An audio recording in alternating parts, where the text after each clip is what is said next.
Good evening, chat, and welcome to the stream.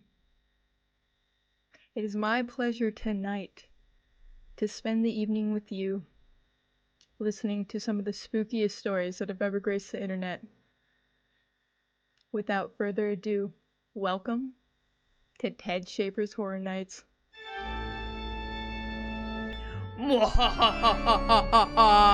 Chat, hello! Hi, chat! Hello! Hi, guys! How we doing? It's spooky time! That was a jump scare? It was just my face! It was just me, though. Guys, this is horror music from SpongeBob. Did you recognize it? Alright. Hello to everyone. Hello, Joker! Hello, Airly. Hello, Scylla. Hello, Loopy. Hi, Loopy.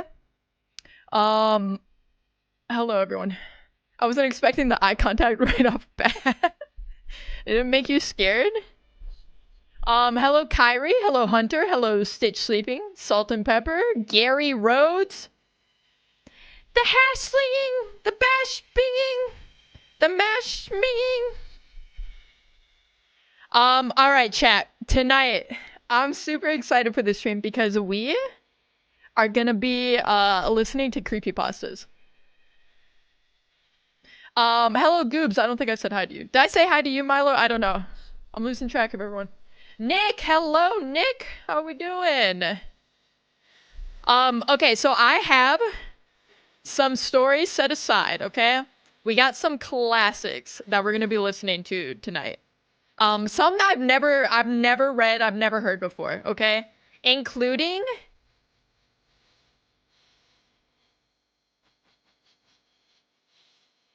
Sorry for the jump scare. Jeff the Killer. I've never read or listened to Jeff the Killer creepypasta. But we are going to be listening to that tonight. Ted, should I play Slenderman? Yes, the creepypastas would be perfect background for it. Oh, I should play Slenderman. I did play that like years ago. The Spaghetti-O Teeth Man. That's crazy. It's a crazy description of it, but honestly accurate. But chat, how we doing? Who's ready for freaking Halloween? It's on Friday. I think I'm gonna go live on Halloween. I wasn't sure at first. I won't be able to do my normal time slot because Loopy and I are gonna be giving out, candy to all the children in our neighborhood. Is stream lagging for anyone else or is it just a personal issue? God, I hope it's not me. God, for the love of God. Please tell me it's not me. I won't be able to cope with it. Oh, thank God. Joker is confirmed. It is a personal issue. That is great to hear. I am gonna go live early on Friday. It's gonna be like probably, if I had to guess, like noon. PST on Friday. I want to do a baking stream. I'm not like fully committing to that, but that is my tentative plan. Either that or pumpkin carving. And we'll do a nice early stream. We'll hang out, and then I'll go pass out candy to the kids of the neighborhood, and then hopefully everyone has a safe Halloween that day. Does that sound like a plan? I mean, it doesn't matter if you agree with it. I don't know if you knew this, but I'm kind of the boss around here. Ted, I'll be at a party, so I may or may not see your stream. Oh my God, okay. We get it, you're popular. You have all your hair friends. Okay, you're too good for us on Halloween. I get it, Airly. My stream's gonna be stupid anyway. See if I care. See if I care. I don't care. I don't care, Airly. For early Halloween gift, I have candy for you guys. Please eat. Take and eat. Num num. Hairily is crazy. Okay, so I wanna jump into it. I really do.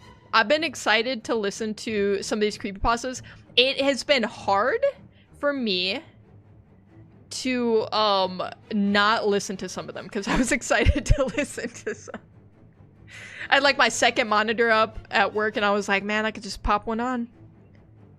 And I love a good scary story. I do. Even though it'll probably give me nightmares. And I probably won't sleep tonight. So, we're just gonna have to deal with that. Let's get the ambiance going here. Alright, so the first one we're gonna listen to is, I think, like, the #1 creepypasta story, which is Jeff the Killer. Like, everyone recognizes this photo, right? This is iconic. That's my baby. She's iconic. Spaghetti-o teeth. Black eyeliner. Wait, was that candy or candy? I'm already stressed, dog. I don't need that right now.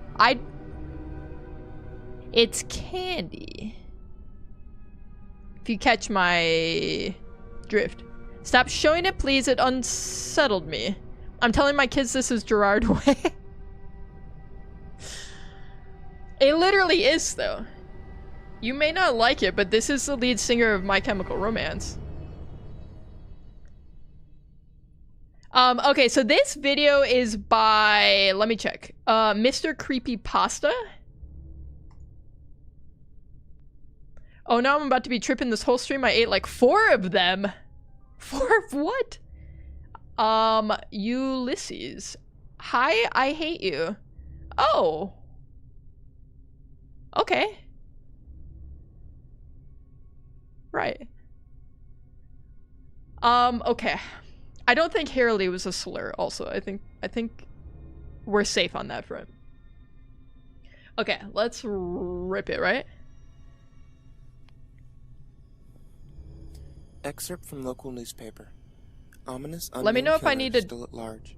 Turn it up. After weeks of killings, the ominous unknown killer is still on the rise.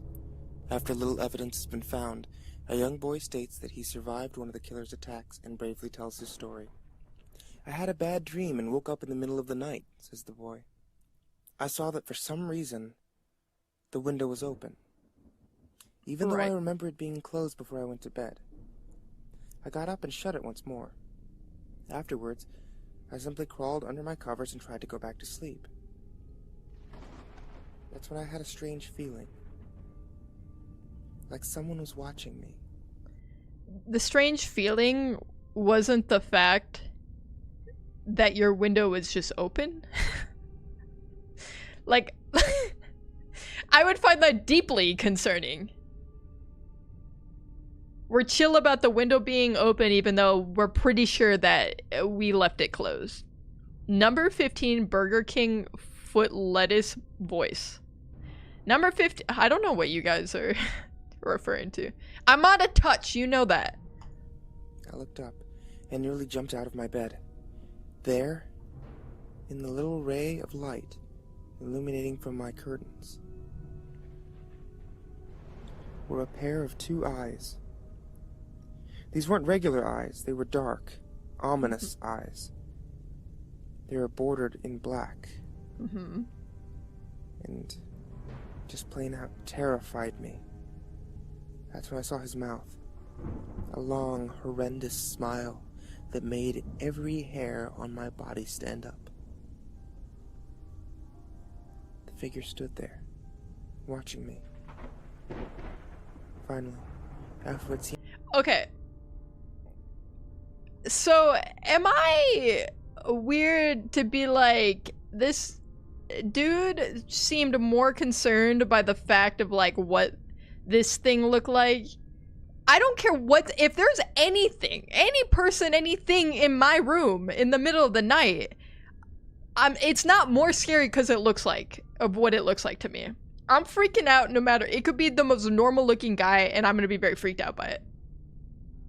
He was checking on you, bro. Why are you so judgmental? He was just giving you a goodnight kiss. Yeah, he's smiling. He's happy. This is a smile of love. You can see love in the eyes. Seemed like forever. He said it. A simple phrase, but said it in a way only a madman could speak. Go to sleep. I let out a scream. That's what sent him at me. He pulled out a knife, aimed at my heart, jumped on my bed. I fought him back. I kicked, I punched, I rolled around, trying to knock him off me. That's when my dad burst in with his 12-gauge shotgun. He aimed it at the man. He almost got him. But before he could pull the trigger, the man leapt out to the side. The man threw the knife, in a Bowie knife style, into my dad's shoulder. He let go of the gun. The man probably would have finished him off if one of the neighbors hadn't alerted the police. Bro, your dad brings a gun to a knife fight, and he still gets bodied? Dude. Dude, that's sad. Oh god, the image is so bright I still see it when I close my eyes. Yeah, you're gonna see it tonight too, so get used to it. Finished him off? Ayo! What do you mean by that? They drove into the parking lot and ran towards the door. The man turned and ran down the hallway. I heard a smash, like glass breaking. As I came out of my room, I saw the window that was pointing towards the back of my house was broken. I looked out it to see him vanish into the distance. I can tell you one thing. I'll never forget that face. I mean, Those how could you cold, not? evil eyes. That psychotic smile. They'll never leave my head.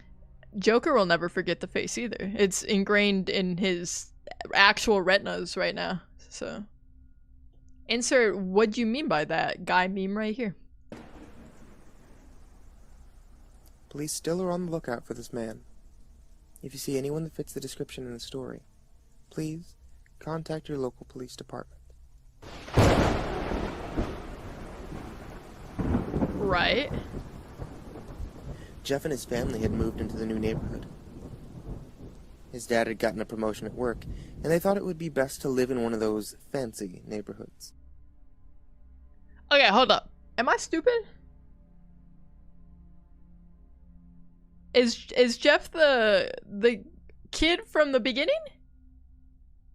Did we just cut back? Maybe it'll make more sense. He kind of cute though. Yeah, I mean, if you can get over most of his features, he is pretty cute. Jeff and his brother Lou couldn't complain though. A new, better house. What was not to love? As they were getting unpacked, one of their neighbors came by. "Hello," she said. "I'm Barbara. I live across the street from you. Well, I just wanted to introduce myself and to introduce my son." She turned around and called her son over. "Billy, these are our new neighbors." Billy said hi and ran back to play in his yard. "Well," said Jeff's mom, "I'm Margaret. This is my husband Peter, and our two sons Jeff and Lou." They each introduced themselves, and Barbara invited them to her son's birthday. Jeff and his brother were about to object when their mother said that they would love to.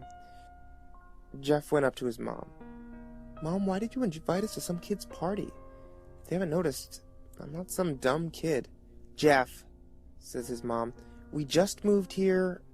We should show that we want to spend time with our neighbors. Now we're going to..." Okay, am I crazy to think that people don't be doing this anymore? Who introduces themselves to their neighbors? What was this story set in 1944? Never mind, that was during World War II. 1948? They were probably worried about other things, bigger things, than introducing themselves to their neighbors before that. Never trust a Margaret, bro. Yeah, like Margaret Thatcher? F that hoe, you know what I'm saying? This is the backstory of the guy on the screen. He's in my screen right now. He's actually in it. Sometime in the 60s when it was customary for a while. Chimichanga! Hi, Chimichanga! Yeah, we don't be doing that anymore. When is the story set? I don't know. that party, and that's final. Jeff started to talk but stopped himself, knowing that he can't do anything. Whenever his mom says something, it's final. He walks up to his room and plops down in his bed. Sits there looking at the ceiling when suddenly he gets a weird feeling. Not so much a pain, but a weird feeling. He dismisses it as if some random feeling. Why is that so funny to me? I got a weird feeling. It's not like pain, it's just a weird feeling. Like, why would I jump to the assumption that it was pain related? Like, you could just have feelings. I don't know why that's hilarious to me. No, guys. It wasn't like pain. You don't get it. You don't get it. My grandma's name is Margaret. Sorry. This one's for your grandma's. I'm sorry. I'm sorry. I don't know why I did that. I'm sorry. I'm sure your grandma is a lovely woman. I'm sorry, Margaret. Jeff is just misunderstood. I don't understand him at all, so I guess in a way that's true. My neighbor's name is Margaret, and I low-key hate the shit out of her because her kid will be doing the dumbest stuff, and she never lets anyone call him out on it. This kid broke a neighbor's window and she refused to do anything. I hate parents who coddle their damn kids like that, man. Could never be me. You gotta hold your kids accountable, man. That's important. That's an important life lesson right there. He hears his mom calling him down to get his stuff, and he walks down to get it. The next day, Jeff walked down the stairs to get breakfast and get ready for school. As he sat there, eating his breakfast, he once again got that feeling. This time it was stronger. It's not pain though, guys. It's not pain. He once again dismissed it. As he and Lou finished breakfast, they walked down to the bus stop. They sat there waiting for the bus, and then, all of a sudden, some kid on a skateboard jumps over them, only inches above their laps. They both jump back in surprise. Hey, what the hell, kid? The kid landed and turned back to them. He kicked his skateboard up and caught it with his hand. He wears an Aeropostale shirt and ripped blue jeans. Well, well, well. Looks like we got some new meat. Suddenly 2 other kids appeared. One is super skinny and the other is huge. Gotta say, the writing is impeccable on this. Really, really good. Really good. Great. Ted, let me get a sip. I require water. Alright, here. Here, Milo. Take a sip. Alright, there you go. R.I.P. Grandma Margaret, by the way. Gone, but never forgotten. Tumblr outfit? Who? What? Messy hair bun and Doc Martin. Oh, the character. Hey, watch it, bucko. I'm sitting here. Well, since you're new here, I'd like to introduce ourselves. Over there's Keith. Jeff and Lou look at the skinny kid. He has a dopey face that you would expect a sidekick to have. And he's Troy. They look over at the fat kid. Talk about a tub of lard. This kid looks like he hadn't exercised since he was crawling. And I, says the kid, am Randy. Now, for all the kids in this and I am Randy. Neighborhood, there's a small price of bus fare. If you catch my drift. Lou stands up, ready to punch the light out of the kid's eyes when his 2 friends pull a knife up at him. I had hoped you'd be more cooperative, but it seems we must do things the hard way. The kid walks up to Lou and takes his wallet out of his pocket. Jeff gets that feeling again. No, it's... What, you have the feeling of getting robbed? I mean, what are we doing here? Not pain, by the way, chat. So good. The writing is so good. I grew up in the burbs, says Randy. Truly strong. A burning sensation. Bro's got a UTI! I just diagnosed! I thought it might be anxiety.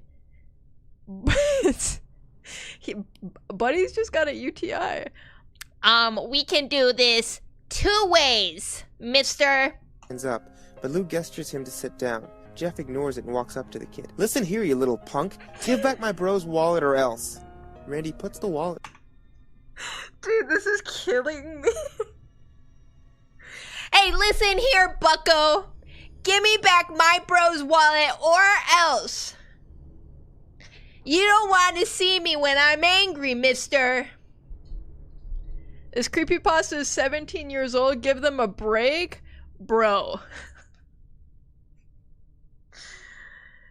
Like, The Great Gatsby was written 100 years ago. I mean, I'm not giving them a pass because of that. Wattpad quality fanfic. That's actually a compliment to the writing of this story to me right now. In his pocket and pulls a knife. Oh? And what you gonna do? Just as he finishes his sentence, Jeff pops the kid in the nose. Kid reaches for his face. Jeff grabs the kid's wrist and breaks it. Randy screams and Jeff grabs the knife from his hand. I didn't know Jeff got down like that. Dude, he's actually... I'm kind of on Jeff's side. He's kind of cool. Writing was invented 18 years ago? Damn. So they got in on the ground floor with this one, didn't they? That's kind of cool. Troy and Keith rush him, but Jeff's too quick. He throws Randy to the ground. Keith lashes out at him, but Jeff ducks and stabs him in the arm. Keith drops his knife and falls to the ground screaming. Troy rushes him too, but Jeff doesn't even need the knife. He punches Troy straight in the stomach. He goes down. As he falls, he pukes all over the place. My God! Lou can do nothing but look in Holy. amazement at Jeff. Wow. Jeff, how did you... That's all he says. They see the bus coming, and know they'd be blamed for the whole thing, so they start running as fast as they can. As they run, they look Right. back and see the bus driver rushing over to Randy and them. As Jeff and Lou make it to school, they don't dare tell what happens. All they do is sit and listen. Lou just thought of that as his brother beating up a few kids, but Jeff knew it was more. It was something scary. As he got that feeling, he felt how powerful it was, the urge. It wasn't pain, you guys. It was just a weird feeling. Get over it. To just hurt someone. He didn't like how it sounded, but he couldn't help but feel happy. He felt that strange feeling go away and stay away for the entire day of school, even as he walked home due to the whole thing near the bus stop. Right. And how now he probably wouldn't be taking the bus anymore. Mm-hmm. He felt happy. When he got home, his parents asked him how his day was. He says, in a somewhat ominous voice, "It was a wonderful day." Next morning, he heard a knock. Okay. Like 8 hours ago, Jeffrey was the dorkiest kid you ever heard of, okay? And now he's like a serial killer. You get in, this is what getting in one fight does to a mother effer, man. As SpongeBob would say, It's the best day ever. Knock at the front door. I don't think he'd say He that. walks down to find 2 police officers at the door. His mother looking back at him with an angry look. "Jeff, these officers tell me that you attacked 3 kids. That it wasn't a regular fight, and that they were stabbed? Stabbed, son." Jeff's gaze fell to the floor, showing his mother that it was true. His gaze?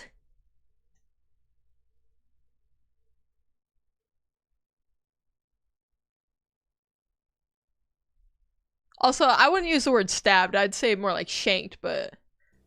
"Mom, they were the ones who pulled the knives on me and Lou." "Son," says one of the cops, "we found 3 kids, 2 stabbed, 1 having a bruise on his stomach, and we have witnesses proving that you fled the scene."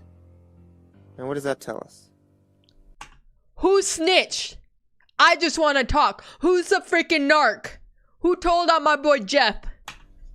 Jeff knew it was no use. He could say him and Lou had been attacked, but there was no proof it was not them who attacked first. They couldn't say that they weren't fleeing because, truth be told, they were. So, Jeff couldn't defend himself, or Lou. Son, call down your brother. Jeff couldn't do it, since it was him who beat up all three of the kids. Sir, it was me. I was the one who beat up those kids. Lou tried to hold me back, but he couldn't stop me. The cop looked at his partner. They both nodded. Well, kid looks like a year in juvie. Dude, the cops are just like, you know what? You know what? Fuck you, kid. Fuck your right to a fair trial. We're going straight to juvie. 1 year, bucko. Get in the freaking back of the car right now. That's crazy. Snitches get put in a creepypasta. That is a fate worse than anything else. Comb, hi Comb. I'm not gonna change that picture. You're gonna have to just cry. I didn't choose this picture, for the record. This is just the background of the creepypasta. I can't do anything about that. Probably sister gotta stab her now. Yeah, like, just stab the police officers. Like, what are we doing here? The voice swap up is so funny. The same vibe as a dread against the DM. Honestly, he's doing his best. Wait, he's doing says his best. Lou. We all looked up to see him holding a knife. The officers pulled their guns and locked them on Lou. It was me. I beat up those little punks. Have the marks to prove it. He lifted up his sleeve to reveal cuts and bruises, as if he were in a struggle. Son, just put down the knife, said the officer. Lou held up the knife and dropped it on the ground, put his hands up and walked over to the cops. Why? No, Lou, it was me. I did it. Jeff had tears running down his face. Huh, poor bro trying to take the blame for what I did. Well, take me away. The police led Lou out to the patrol car. Lou, tell them it was me. Tell them I was the one who beat up those kids. Lou's mother put her hand on Jeff's shoulder. Jeff, please, you don't have to lie. We know it's Lou. You can stop. This story is a lot funnier if you imagine Jeff looking like this as a child. Just imagine for a second, if you will, that like his brother is like totally normal looking. Lou's like the most normal looking person you've ever seen, and then this is little like 12-year-old Jeff. And everyone's like, yeah, it couldn't have been Jeff who stabbed all those kids. Ain't no way. Basement Ghost, hello. How you doing? That comes later? I don't think so. I think this is him. That's how he was born. I didn't do it, officer. Oh man, I was picturing them as Simpsons characters. Wait, who's Lou in your head then, and who's Jeff? Good, remember me? It's a Lucas. Of course I remember you. I haven't seen you over on the YouTube side in a minute. As he speaks, I'm laughing, or I'm imagining the skull movements of Skeletor. Bart and Lisa's crazy. That's actually crazy. Error! Hello! Welcome back in. How you doing? Jeff is Bart Ender. Jeff is Bart Ender? I don't know what that means. Yeah, school making me go crazy. You should study how Jeff interacts with situations and see if you learn anything. Jeff watched helplessly as the cop's car sped off with Lou inside. A few minutes later, Jeff's dad pulls into the driveway, seeing Jeff's face and knowing something's wrong. Son, what is it? Jeff can't answer. His vocal cords are strained from crying. Instead, Jeff's mother walks his father inside to break the bad news to him. As Jeff weeps in the driveway, after an hour or so, Jeff walks back into the house, seeing his parents were both shocked, sad, and disappointed. He can't look at them. He can't see how they think of Lou when it was his fault. He just goes to sleep, trying to get the whole thing off his mind. 2 days go by, with no word from Lou at JDC. No friends to hang out with. Nothing but sadness. No friends to hang out with because your only opportunity to make friends, you freaking stab them all and punch them in the gut. That's crazy. What's Jeff's sister's name? Jane? I don't know. Jeff, probably. Jeff can be Sideshow Bob. That is actually that's a really good, pick. Illusion, hi Illusion. Jane Hopper, I'm connecting some dots here, chat. That's crazy. That's wild. Come with the watch streak. 3 stream streak? Say that friggin' 11 times fast. Guilt. That isn't. Sideshow Bob is Bart Ender? I don't know who this is. Who are you talking? Bart Ender. From Brooklyn Nine-Nine. That's what the first thing that comes up. Bart. Oh, Bart Ender. I see what you're saying. Till Saturday, when Jeff is woke up by his mother with a happy, sunny face. Jeff, it's the day, she says as she opens the curtains and lets light flood into Jeff's room. What's today? Says Jeff as he stirs awake.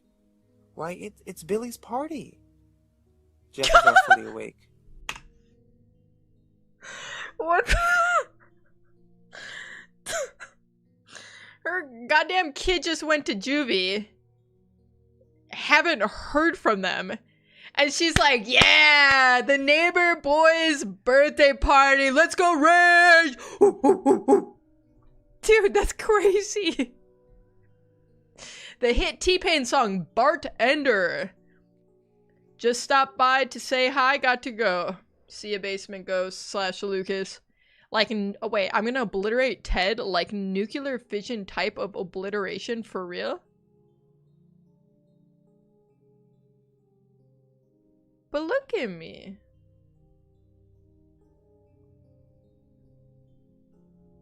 You're gonna obliterate me? That's not very nice. Mom, you're joking, right? I hope she's joking. You don't expect me to go to some kid's party after... Literally. There's a long pause. Jeff, we both know what happened. I think this party could be the thing that brightens up the past few days. Now, get dressed. It's for days! Jeff's mother walks out of the room and down to get herself ready. That's crazy. It's Jeff crazy. fights himself to get up. He picks up a random shirt, pair of jeans, walks down the stairs. He sees his mother and father all dressed up. His mother in a dress, his father in a suit. He thinks why they would ever wear such fancy clothes to go to a kid's party. Son, is that all you're gonna wear? Very weird. Says Jeff's mother. Better than wearing too much, he says. His mother just like a pushes down the birthday feelings party. to yell at It's him crazy. and hides it with a smile. Jeff, we may be overdressed, but this is how you go if you want to make an impression, says his father. Okay, it's an impression. That doesn't mean it's a good impression. If I invite my brand new neighbors to like my kid's birthday party and they show up in like a suit and tie and some like evening gown, I'm never inviting them to anything ever again because that would freak me out. What is wrong with you? Read the room. What? Jeff grunts No, thank and you. goes back up to his room. I don't have any fancy clothes, he yells down the stairs. Just pick something. Why was he so sassy with it? I don't have any fancy clothes. Mother! I'm low-key lost. I joined too late. Okay, so when it started, Jeff had just moved into the neighborhood, and the neighbors introduced themselves and invited the family to the neighbor kid Billy's birthday party. Jeff killed kids, and not even a week later, his mom wants him to go to the neighbor kid's birthday party. Literally. This is like days later. Well, okay, I don't think, to be fair, I don't think he killed the kids. They didn't say that they were dead, right? So Sassy was actually Jeff the Slayer. Let me get the slays in chat. I'm just... I know I said it before, but the writing on this one is so good. Says his mother. So good. He looks around his closet for what he would call fancy, and he finds a pair of black dress pants he had for special occasions and an undershirt. He can't find a shirt to go with it, though. He looks around and finds only striped and patterned shirts, none of which go with dress pants. Finally... What? What, like, what does that mean? They're just, I'm assuming it's just a pair of slacks. You kind of just wear whatever with it, no? I mean, that's crazy to me. Commits homicide. Aw, honey, you're supposed to hide the body better. Try again at this birthday party.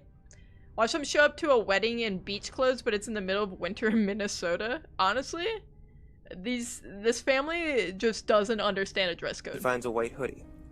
It's lying on a chair and puts it on. Are we for real right now? He walks downstairs to find his parents. There's nothing less fancy than a hoodie. I can't think of a more casual piece of clothing. And he's like, these patterned and striped shirts definitely don't go with these dress pants. But you know what would?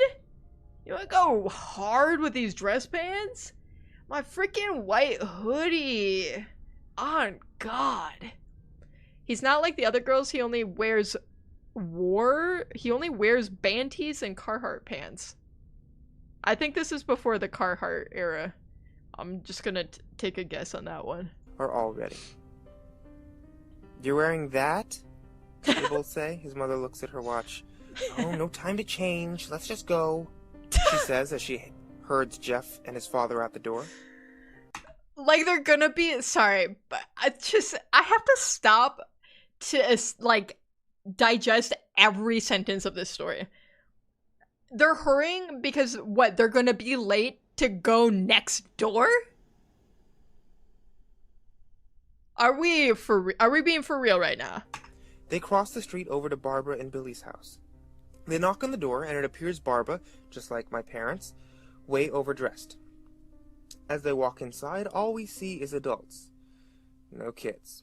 The kids are out in the yard. Jeff, how about you go out and meet some of the kids? Says Barbara. Jeff walks outside to the yard full of kids, and they're running around in weird cowboy costumes and shooting each other with plastic guns. You might as well be standing in a Toys R Us. Suddenly, a kid comes up to him and hands him a toy gun and a hat. Hey, mister, you want to play? He says. No, kid. What was that? What was that? Hey, mister. You wanna play? Oh my God, it's so good. It's so good. No notes. I'm way too old for this stuff. The kid looks at him with that weird puppy dog face. Please? Says the kid. Fine. Says I Jeff. can't. He puts on the hat and starts to pretend shoot at the kids. At first he thinks it's mister? totally ridiculous. Please. Then he starts to actually have fun. But it's the first time he's done something that takes his mind off of Lou. So he plays with the kids for a while. Until he hears a noise. Right. It's a weird rolling noise. Then it hits him. Just as it does, Randy, Troy, and Keith all jump over the fence on their skateboards. Jeff drops the fake gun and rips off the hat. It's like we wouldn't know who these characters were without them having skateboards on their person.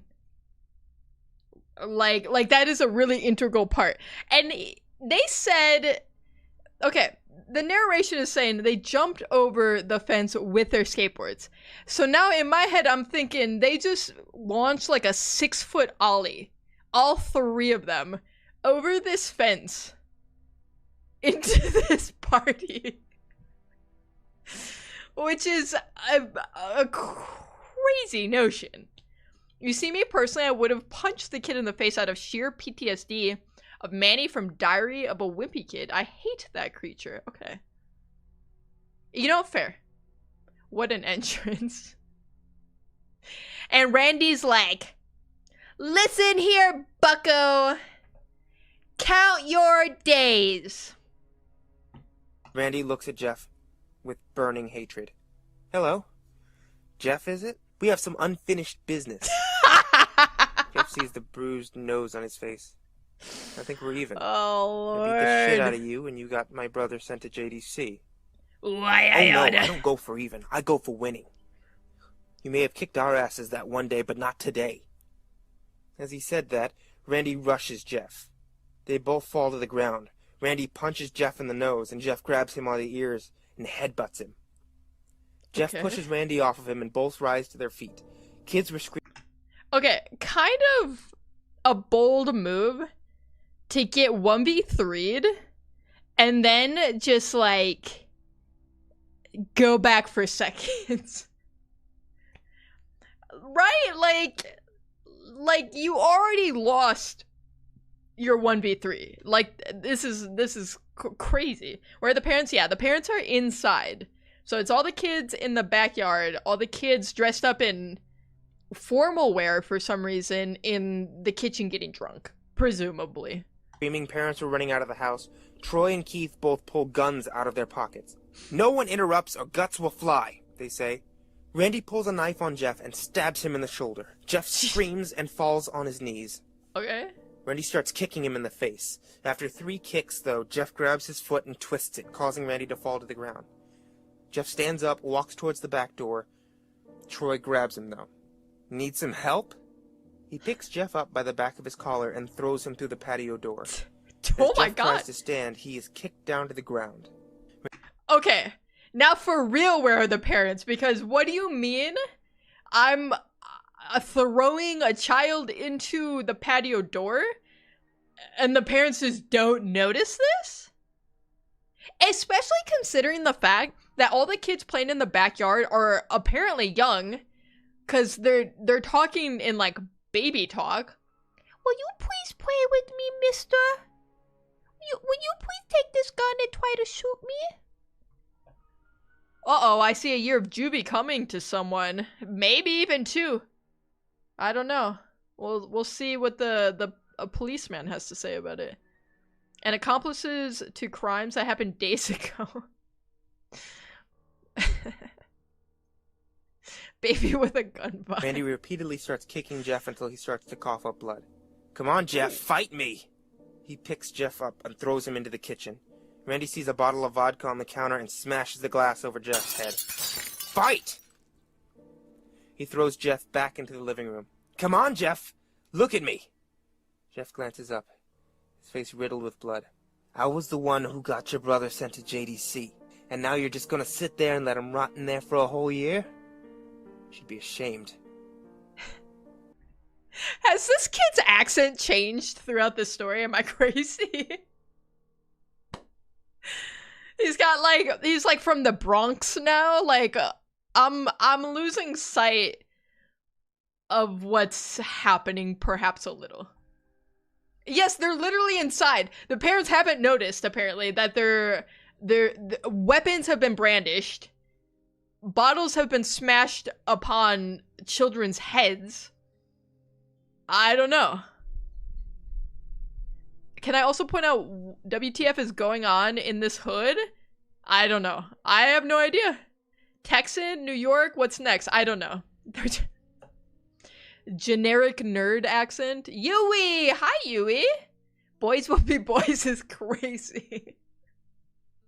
This is what they mean by boys will be boys. Boys will be boys. That's the Randy guarantee. Good God. Unless the parents have left the property, they're all deaf. Maybe they're all dead already, Jeff I don't know. Stands up. Oh, finally you stand and fight. Jeff is now on his feet, blood and vodka on his face. Once again, he gets that strange feeling. It's not pain, you guys. It's just a weird feeling. I don't know how I can make it any more clear, you guys.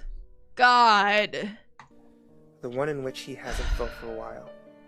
Finally, he's up, says Randy as he runs at Jeff. And that's when it happens. Something inside Jeff snaps.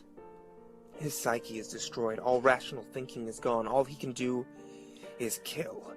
He grabs Randy and pile drives him into the ground. He gets on top of him and punches him straight in the heart. Alright. The punch causes Randy's heart to stop. Oh, Randy's gasping jeez. for breath. Jeff hammers. What? Is this like One Punch Man? What do you mean his heart stopped? Did he have congenital heart failure or something? I missed that part of the backstory. My werewolf comes out when I need to show people who's boss. Where is this where children just have weapons like this on deck? That's America, brother. Your first time learning about it, or? I mean, weird feeling, puberty? It's actually just testosterone. Bro's going through puberty. Yeah, you didn't grow up with weapons? I had knives and guns and vodka bottles that I would smash over people's heads. It's not that big of a deal. Down on him, punch after punch. Blood gushes from Randy's body until he takes one final breath Uh-huh. and dies. Oh, he didn't die Everyone's at looking at Jeff now. he didn't die at his whole heart stopping thing like that. Maybe I don't know how death works. That's possible. Parents, the crying kids, even Troy and Keith. Although they easily break from their gaze and point their guns at Jeff. Broke from his what?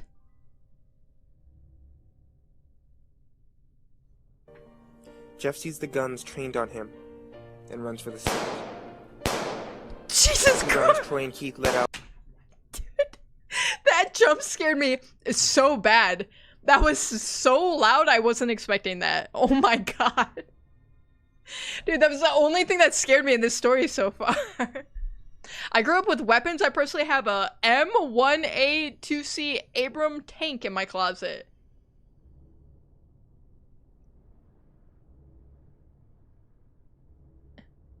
In your closet? How big's your closet? No, that was just diabetes and high blood pressure. Oh. Bro fights back and he gets shot? Well, yeah, I mean, if they were threatening him with a weapon, with a gun before that, so. Fire on him. Each shot missing. Jeff runs up the stairs. He hears Troy and Keith follow up from behind. This As is they let Jeff out right the now. final round of bullets, Jeff ducks There's into the bullets just bathroom. whizzing He grabs past the him. towel rack and rips it off the wall. Troy and Keith race up, knives ready. Troy swings his knife at Jeff, who backs away, and bangs the towel rack against Troy's face. Troy goes down hard, and now... Where are the parents? They're in the house. They're just like, Jeff's like sprinting past the freaking parents right now. Troy's like trying to pop a cap in his ass. The parents are like, oh, those silly kids. Man, boys will be boys. Just let them play. That's crazy. Jeff in the Matrix. Ultra Instinct Jeff. That's crazy. He is clearly built different. I Now don't all know. that's left is Keith. He's more agile than Troy, though, and ducks when Jeff swings the towel rack. He drops the knife, grabs Jeff by the neck. He pushes him against the wall. A thing of bleach falls down on top of us from the top shelf. It burnt both of them. They both started to Oh. scream. Jeff No. wiped his eyes as best he could. He pulled back the towel rack, swung it straight into Keith's head. As he lay there, bleeding to death, he lets out an ominous smile. Oh. Okay. What's so funny? Why so serious? Asks Jeff. Keith pulled out a lighter and switches it on. It's funny, he says, is that you're covered in bleach and alcohol. Jeff's eyes widen as Jesus. Keith throws the lighter at him. As soon as the flame made contact with him, the Okay, I like to imagine that it was like a disposable lighter, like a Bic, and he lights it, and then the second you throw it and you let go of it, it just ceases to be on fire because you have to hold the button down. So it just kind of lands right next to him. It's the Jonkler. Thomas, hello, Thomas. Sets Jeff on fire like the baddie he is. Okay, Keith. Alright, Keith. Flames ignite the alcohol in the vodka. While the alcohol burned him, the bleach bleached his skin. Jeff let out a terrible screech as he caught on fire. Does it work that way? I just bleach my skin? Maybe that's what happened to me. Maybe that's why I'm so pasty. He tried to roll out the fire, but it was no use. The alcohol made him a walking inferno. He ran down the hall, fell down the stairs. Everyone started screaming as they saw Jeff, now a man on fire. Oh, now the parents notice. The gunshots didn't alert them in the house. It was this. This right here is what really did it. Dropped to the ground, nearly dead. The last thing Jeff saw was his mother and other parents trying to extinguish the flame. And that's when he passed out. Oh, didn't die, just passed out. When Jeff woke up, Just taking a quick he had nap. a cast wrapped around his face. He couldn't see anything. Okay. He felt the cast on his shoulders. Stitches all over his body. He tried to stand up, but he realized that there was some tube in his arm. When he tried to get up, it fell out. The nurse rushed in. "I don't think you can get out of bed just yet," she said as she put him back into the bed and reinserted the tube. Jeff sat there with no vision, no That's idea Jeff what his right now. surroundings were. Finally, after hours, he heard his mother. "Honey, are you okay?" she asked. Jeff couldn't answer, though. His face was covered. He was unable to speak. "Oh, honey, I have great news. After the witnesses told the police that Randy confessed of trying to attack you, they decided to let Lou go." That made Jeff almost bolt up, stopping halfway, remembering the tube coming out of his arm. I mean, cool. "He'll be out by tomorrow. Then you two will be able to be together again." Jeff's mother Right. hugged Jeff, says her goodbyes. And the next couple of weeks were those where Jeff was visited by his family. Then came the day where his bandages were to be removed. His family were all there to see what he would look like. As the doctors Eesh. unwrapped the bandages from Jeff's face, Uh-oh. everyone was on the edge of their seats. They waited until the last bandage holding the cover over his face was almost removed. "Well, let's hope for the best," said the doctor. Okay.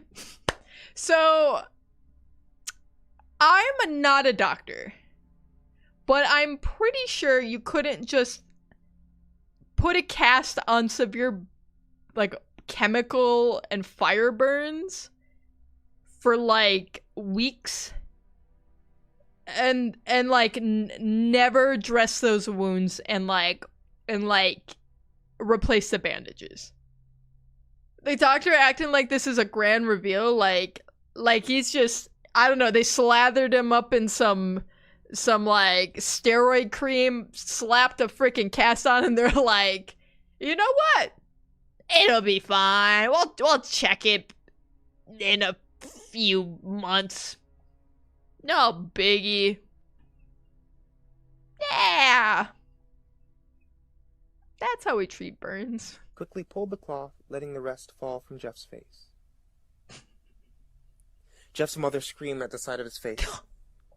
Lou and Jeff's dad stare, awestruck at his face. "What? What happened to my face?" Jeff said. Oh. He rushed out of bed and ran to the bathroom. He looked in the mirror and saw the cause of distress. You couldn't have just faked it for your son? She screamed at him. That's crazy. Your own son. A kiss will make it better, odd doctor. Rub some dirt in it, odd doctor. Yes, Ted, that's the only thing wrong about the story. Listen. I've clearly thought it was a perfect story up to this point. This really kind of just ruined my immersion. I gotta be honest. Mom couldn't handle ugly? Sounds like my mom for real.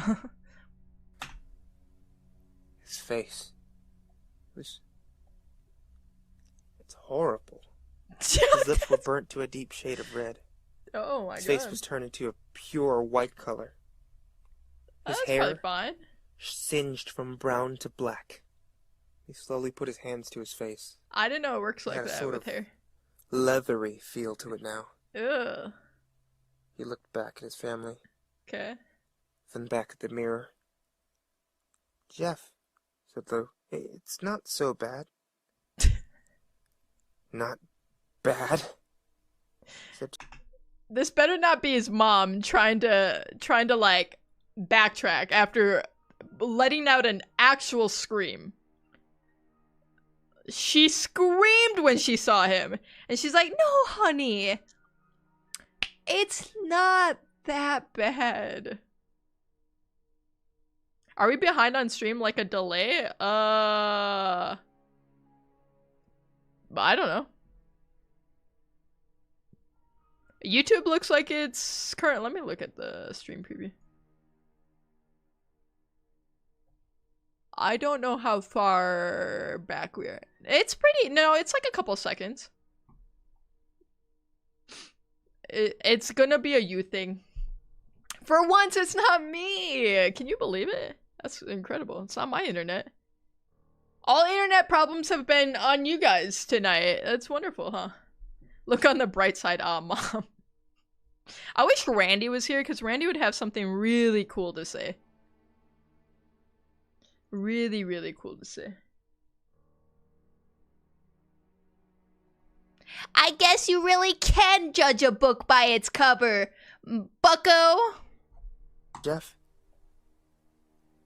it's perfect. His family were equally surprised. Okay. Jeff started laughing uncontrollably. Oh, no. His parents noticed that his left eye and hand were twitching. Not the laugh.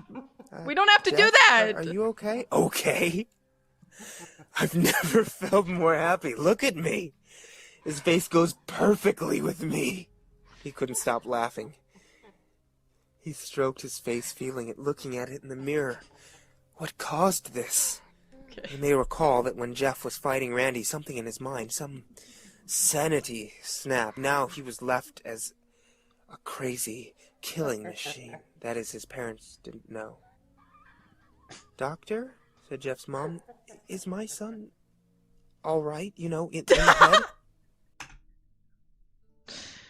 Lady, what the hell do you think? He just looked at this in the mirror and started laughing. One of the weirdest, creepiest laughs I've ever heard in my life. Yo, Doc. He cooler or nah? I don't know. Take a wild guess, Mom. What do you think? Bro likes himself a little too much. Self-centered much. That's what I'm saying. Like, come on, Jeff. And not everything has to be about you. It's all about how he beat up everyone. And how he should have went to juvie. And how he killed everyone. Wait, Keith is, yeah, Keith is alive, no? Because Keith set him on fire. The other two hella dead. Randy and Troy evaporated. But Keith is presumably still alive, right? His deck be missing a couple of cards. Is that what he was stroking? He was stroking his deck, or Doctor, is my son looks maxing? He's mewing, obviously, you can tell. Look at that jawline, honestly. Oh yes, this is typical behavior for a patient that's had a very large amount of painkillers. If his behavior doesn't change... The laughing in the background? The doctor's like, yeah, that's fine. He's like, whoa. He's like rubbing his hands together like a fly. Like, come on, man. Who is this doctor? Where did he get his medical license from? Because this don't seem right. In a few weeks, bring him back here. And we'll give him some psychological testing. Oh, thank you, doctor. Jeff's mother went over to Jeff. Jeff, sweetie, it's time to go. Jeff looks away from the mirror. Oh my god. His face still formed into a crazy smile. Okay, That's the smile. That's it. Jeff's mom took him by the shoulder and took him to get his clothes. He's This is just what naked came right in, now? says the lady at the desk. Jeff's mom looked down to see the black dress pants and white hoodie her son wore. Not this again. Now that we're clean of blood and now stitched together. Okay. He was set on fire. We think his what does he have fire retardant clothes? Like what are we doing here? Cuz he's burned so badly that he looks like this. This is what he looks like. And we're going to say that his clothes are intact. And not even like a bleach stain on it? That's crazy. Mom, you want to know how I got these scars? Bro develops a hunchback and maniacal laugh in the span of 10 minutes. He does need a psych evaluation. Ted, what? Black cat on lap. Huh? No bleach stain. It was a white hoodie. The pants. I said the pants. Joker, you gotta listen. Joker. Jeff's mother led him to his room and made him put his clothes At least I thought I said pants. I don't on. know. Left, not knowing that this was their final day of life. Oh. That night, Okay. Jeff's mother woke to a Spoiler. sound coming from their bathroom. It sounded as if someone was crying. Okay. I'm just gonna say, if you are the mother of a teenage boy, you should not be listening to the noises happening in the bathroom, probably. Right? Like, playing a dangerous game here. Ted, is your brain powered up? Why? Wanna know how I got these scars? I fell off the monkey bars and it was one of them playgrounds with wood chips. Mama, I'm cooked. Dude, why did they ever think that was a good idea, though? Or, like, the tire... Like, okay, when it's, like, shredded up tires, and then it gets to be, like, 1,000 degrees in the sun. Yeah, I want third-degree burns when I go, like, play in the playground. That's crazy. She slowly walked over to see what it was. When she looked into the bathroom, she saw a horrendous sight. Jeff had taken a knife and carved a smile into his cheeks. "Jeff, what are you doing?" asked his mother. Jeff looked over to his mother. I couldn't help but... I couldn't help... I couldn't keep smiling, Mommy. It hurt after a while. Now I can smile forever. Jeff's mother noticed his eyes, ringed in black. "Jeff, your eyes!" His eyes were bordered by black, seemingly never closing. I couldn't see my face. I got tired and my eyes started to close. I burned out the eyelids so I could forever see myself, my new face. Jeff's mother slowly started to back away. Meanwhile, the doctor in the corner being like, no, that's normal. Don't worry about that.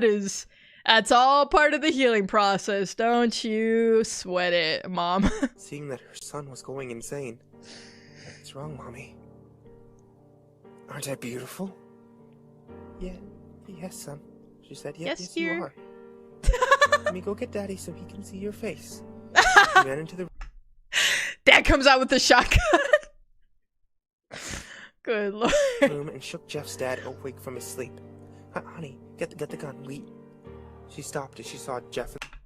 I was just joking. Dude, she's like, you gotta pop a cap in this kid's ass, man. I don't like this.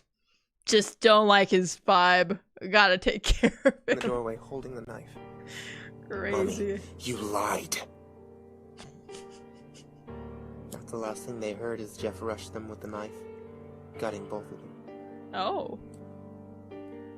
His brother Lou woke up, startled by some noise. He didn't hear anything else, so he just shut his eyes and tried to go back to sleep. Dude, what is with everyone in this story just not being able to hear things? That's crazy. That's so funny. First, the adults don't hear a literal gun shooting inside the house that they're all in. many adults of many, like, parents of many children, okay, don't hear gunshots, okay? And now, literally, this kid's parents are getting stabbed, murdered, in, like, the next room. And he just kind of stirs, he, like, wakes up, he stretches, he's like, oh, must have been the wind. And just goes back to bed. I'm sorry, what? As he was on the border of slumber, he got the strangest feeling that someone was watching him. He looked up before Jeff's hand covered his mouth. He slowly raised the knife, ready to plunge it into Lou. Lou thrashed here and there, trying to escape Jeff's grip. What? I said, just go to sleep. Bro. What the... What did I just listen to? What is this? Dude. Why would he kill his brother? He was like, okay, his brother that he didn't want to go to juvie on his behalf for, he was so, like, broken up over him being gone. The parents, I understand, because they were trying to come at him and kill him. Especially the mom, laughing at her son like that. Chat, we gotta talk about this before I can rate it. Alright, we need to have a chat about this. Because what did I... For real, what did I just listen to? Okay, let's revisit the plot points here. So Jeff and his family move into a new neighborhood. Right? They get invited to this birthday party of, like, a small child, apparently. Because I got the impression that when they actually went to the party, Jeff was so much older than all of the other kids there. Which is kind of weird, no? Like, I'm like, I don't know, 13 years old and there's a bunch of, like, 6-year-olds and I'm gonna go to their birthday party? That's kind of odd. But whatever, go off. Prior to the birthday party, Jeff and his brother are just chilling, having the time of their life, waiting for the bus. Randy and his crew ollie and kickflip over them while they're sitting there, I guess? And then they tried to take the brother's wallet. Hey, Lou, give me your wallet, or else. That's what Randy said. Okay, we remember that. Bar for bar, that's what he said. And then Jeff said, over my dead body. Right? So then, and then we're like, everything's breaking out into like chaos. They almost, Lou, I don't know what he does in this story. What are you guys talking about? What the hell is what, Loopy? Are you saying this is Loopy? Because Bucko. Hey, Bucko. Guys, Loopy has been out of town. Ted is in danger. Why am I in danger? What do you mean? Why am I in danger? Please stop. You're scaring me, chat. What is happening?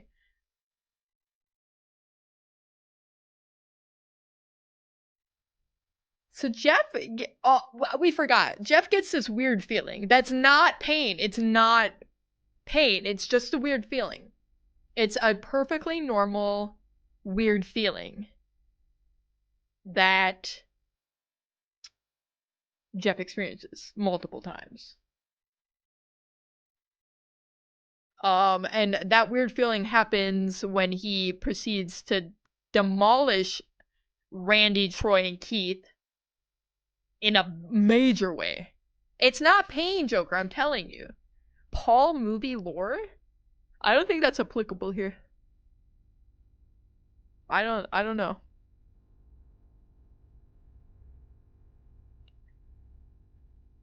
So then Lou takes a fall for whatever reason, gets sent to juvie, which is hilarious also, by the way, because the police officer literally comes and is like, we know it's you, Jeff.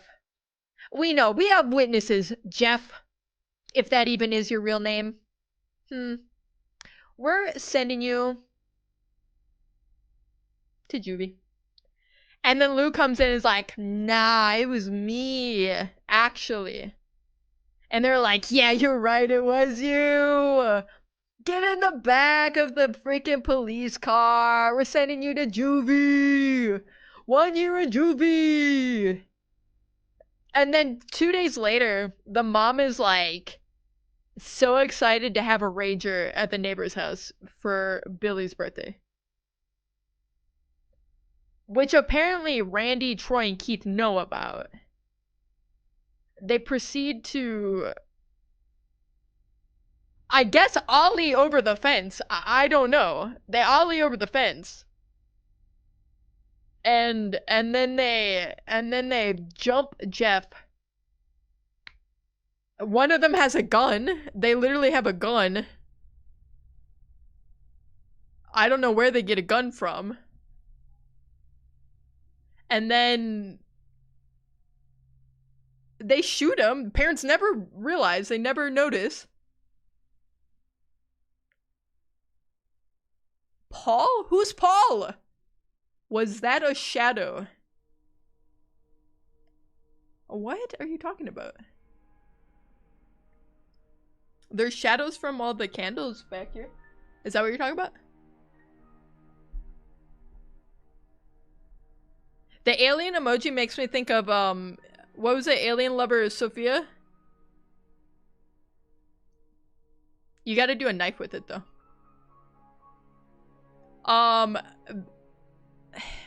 I think I saw something to your right, Ted.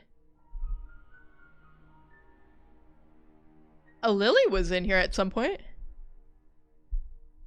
Was it a Funky Phil? She's been known to lurk. That would be their left. Huh? I actually don't see Phil in here. Hatsune! Hello! Ted, you're low-key pissing me off. What do you mean? With what? Anyway. Jeff the Killer. We gotta give it a rating. 1 through 10. Right? We got to give a rating. Where's my notepad? I have a notepad. Okay, I wanna see what you. I have a number in my head. Okay, I want to see what you guys think though. What are you giving? Oh my! That was so loud. That was literally so loud. Thank you for the bit. Comb. I don't know. That was the loudest thing I've ever heard in my entire life. Comb redeeming the print a Polaroid. Okay, do you have one picked out? Did you send it to me? Did you send it to me? And if so, where is it? Send it to me on Discord. I already dated. Rated. 1? A 1 out of 10 is kind of harsh. Loopy redeeming hydrate, okay.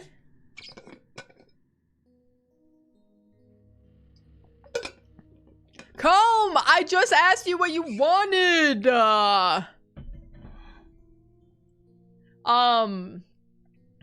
Comb, I don't know what to you're always crashing out in stream. I'm always really worried about you. I gotta say. Serious rating 5, but it made me laugh 8. It was so funny. And the fact that it wasn't trying to be funny made it so much funnier to me. Okay, I'm gonna give it... Okay, Jeff the Killer. So it's a classic one, right? Like, when I think of creepypastas, I know this is like one of the like OG creepypastas. I'm gonna say... I'm gonna give it... It's so, like... It's iconic in some ways. It's a classic. It's so poorly written, though. It's like, it's truly impressive how it reads like a 13-year-old did it. Look at General. Okay. What the? Why are you gonna make me print this out? Oh my god. Okay, hold on. I gotta pull it up on my phone so I can print it.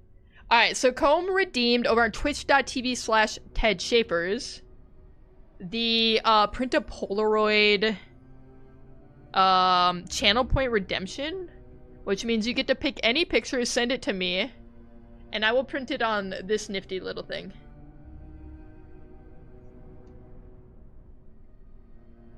So let me pull up that picture, which I guess this is going to hang up on my wall.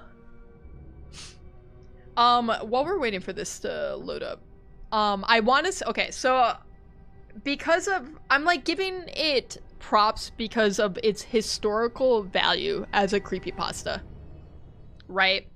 And because of that, it's getting more points than it deserves. So I'm gonna say that Jeff the Killer is a 5 out of 10. Because I think it's iconic, but I think it's really badly written. But I thought it was really funny because of how badly written it was, which also scores some points for me. I gotta say. Alright, so I gotta figure out what the app is here. Mini link, okay.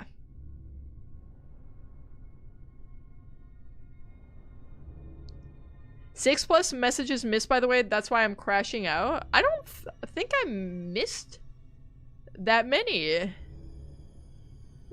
Unless they're really long ago.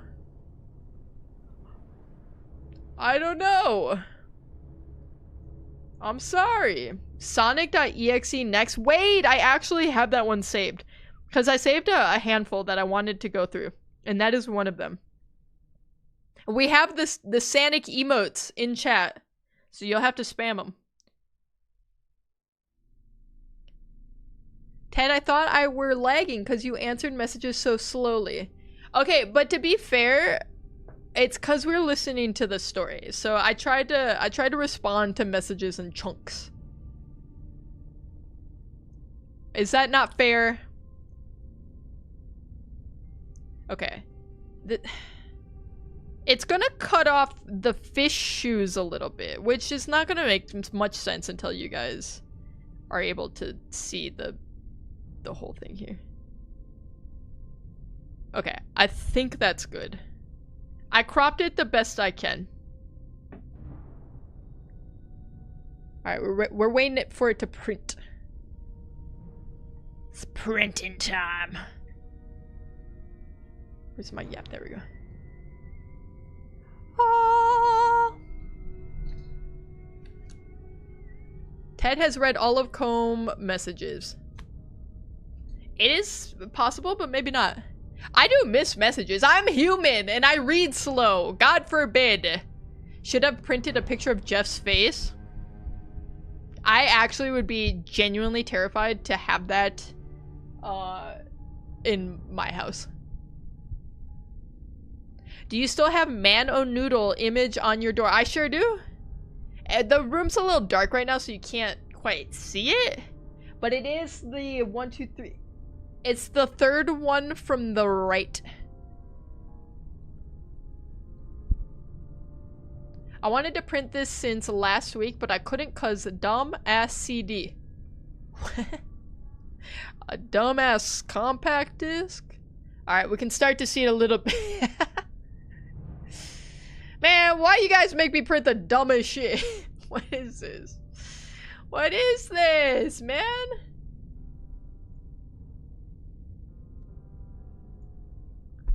It's fish time. She missed 3 jokes, my rating, an answer, and a question. Okay, to be fair, I didn't miss your rating. I just didn't understand that that was a rating. I see. It makes sense now. But you can see my confusion because I am dumb and slow. CD equals cooldown. Oh, that does make sense. It's becoming clearer. It is a fish smoking a cigarette in a pair of white high-top Converse.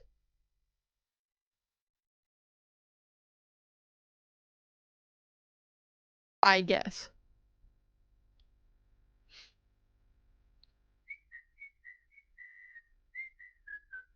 I think only mine and Lucian's were meaningful, the rest are meaningful.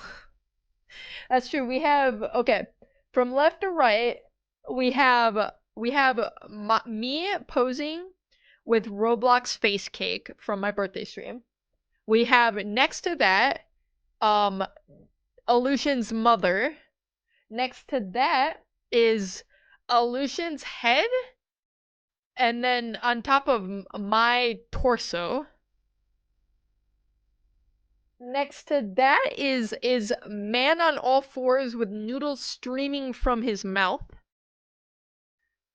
Next to that is Asila's kitty cat. And then next to that is Joker's kitty cat. So we actually have 3 meaningful ones. Alright, final reveal. I will go hang it up. Hey, that's right, get counting. You guys only have 999,912 more counts to go. Alright, Comb. Thank you for the print a Polaroid redemption. And this is going on the wall of infamy. Infamy? Whatever. I know how to speak.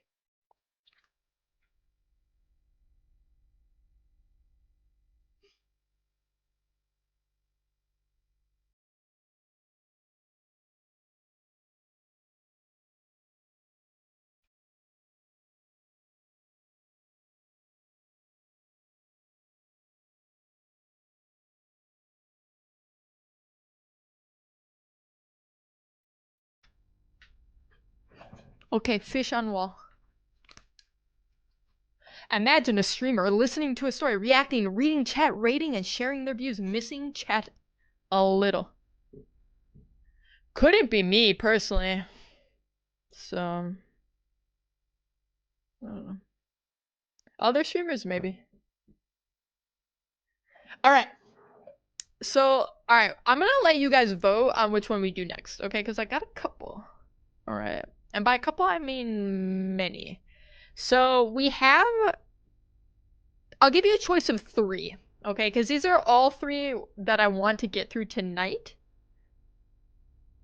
You're trying to speak ration into a 19-year-old, bro, give up. That's such a fair point, because I think when I was 19 years old, nobody could have told me anything ever. I would just not believe it. Okay, how do you start a poll? Okay, so our 3 options are going to be as follows. Let me bring this back up. Hello, there we go. So Jeff the Killer got a 5 out of 10. So our next 3 options are going to be the Russian sleep experiment. Another classic, okay? I think I did read that one like way back in the day. I don't really remember it. 2, Smile Dog. Another classic, okay? And then 3, Sonic.exe. When I was 19, my parents moved far away and said good luck. Yeah, when I was 19, I got kicked out of the house, so I can relate.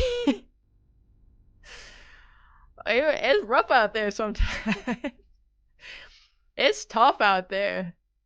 You just gotta figure it out, huh? The Russian sleep experiment gave me nightmares. Listen, I've already come to terms with the fact that I'm not gonna sleep tonight. I'm gonna have to sleep with the lights on. Alright, create a new poll. Which spooky, scary story next? Russian sleep experiment, Smile Dog, and Sonic.exe. I'll give you guys a couple minutes to get your votes in. I will start that now. And if you're over on YouTube and you want to vote on what story we do next, !Twitch or twitch.tv/TedSchaefers. And you can vote over there. And I'm gonna vote too. So far, 1 vote for Sonic.exe, 1 vote for Russian sleep experiment, which apparently nobody in chat wants to listen to because it is very scary. Why'd y'all get kicked out?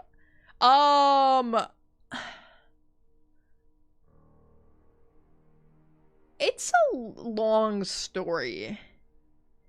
I don't know. I was a stubborn 19-year-old and I butt heads with my dad a lot. So he told me I wasn't welcome there. Which was kind of fair, I guess. Sleep experiment is so good though. That's what I'm saying. Like we are gonna do it at some point, whether you guys like it or not.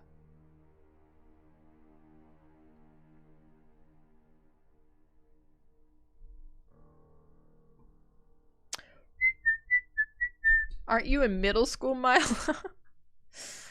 He's a senior in middle school. Just kidding. We got 3 votes for Russian sleep experiment. We got 2 for Sonic.exe. Nobody's messing with Smile Dog, apparently. If RSC wins, I'm leaving. No, go. I thought you were gonna leave because I am not reading your messages, allegedly. Ted, where is poll? It's here. I don't know. It's in chat. It's there. I see it. I don't know. You got like 4 seconds to figure it out.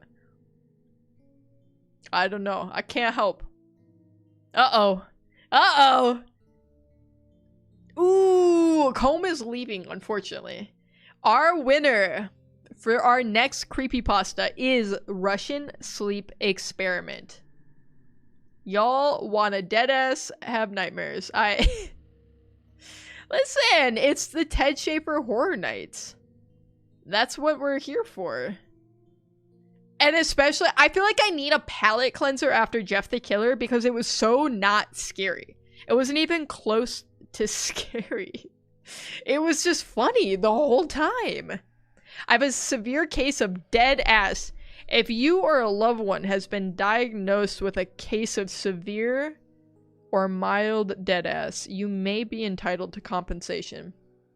Let me get my blankie before we start. Put in Discord when you go on to the next story. I'll join back. It'll probably be like an hour. I can't guarantee that I'll remember to tell you, but maybe somebody in chat will remember to ping you guys back in.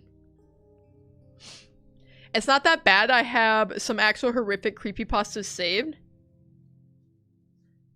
Listen, you can just mute it and then we'll not talk about it at all. We'll only talk about nice things in chat.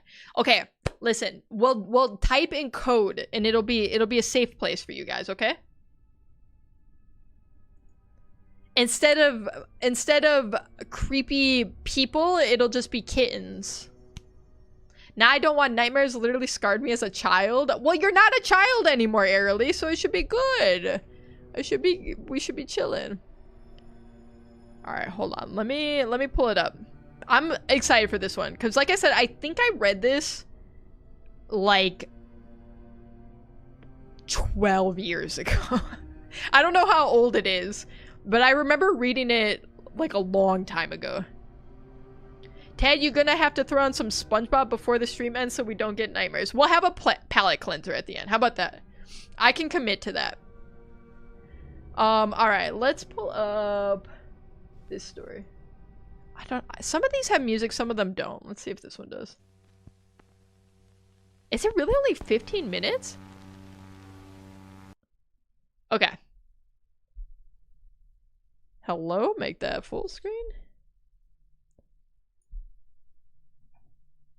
Watch a meme sheep video. We'll watch a like funny cat videos. And that'll be that. The old Cossacks who could sleep in the saddle, who called the others just passengers on a horse. The old man tells them what old men who can ride can do to beat Hitler. One Russian city after the other was overrun by the invaders. Oh. By summer of 1942, new posters were appearing in the streets of Moscow. Posters that greeted and welcomed their allies. Allies whose help was already arriving in Russian ports. Russian researchers in the late 1940s. Okay. But come on, man. The production quality of this already is crazy. Dude, they started off so... I'm impressed. This is already better than Jeff the Killer. This is crazy. This is off the charts. My god, Kept okay. 5 people awake for 15 days using an experimental gas-based stimulant. Oof. They were kept in a sealed environment to carefully monitor their oxygen intake so the gas didn't kill them, since it was toxic in high concentrations. This was before closed circuit cameras, so they only had microphones and 5-inch thick glass porthole sized windows into the chamber to monitor them. The chamber was stocked with books, cots to sleep on, but no bedding, running water and toilet, and enough dried food to last all 5 for over a month. The test subjects were political prisoners deemed enemies of the state during World War II.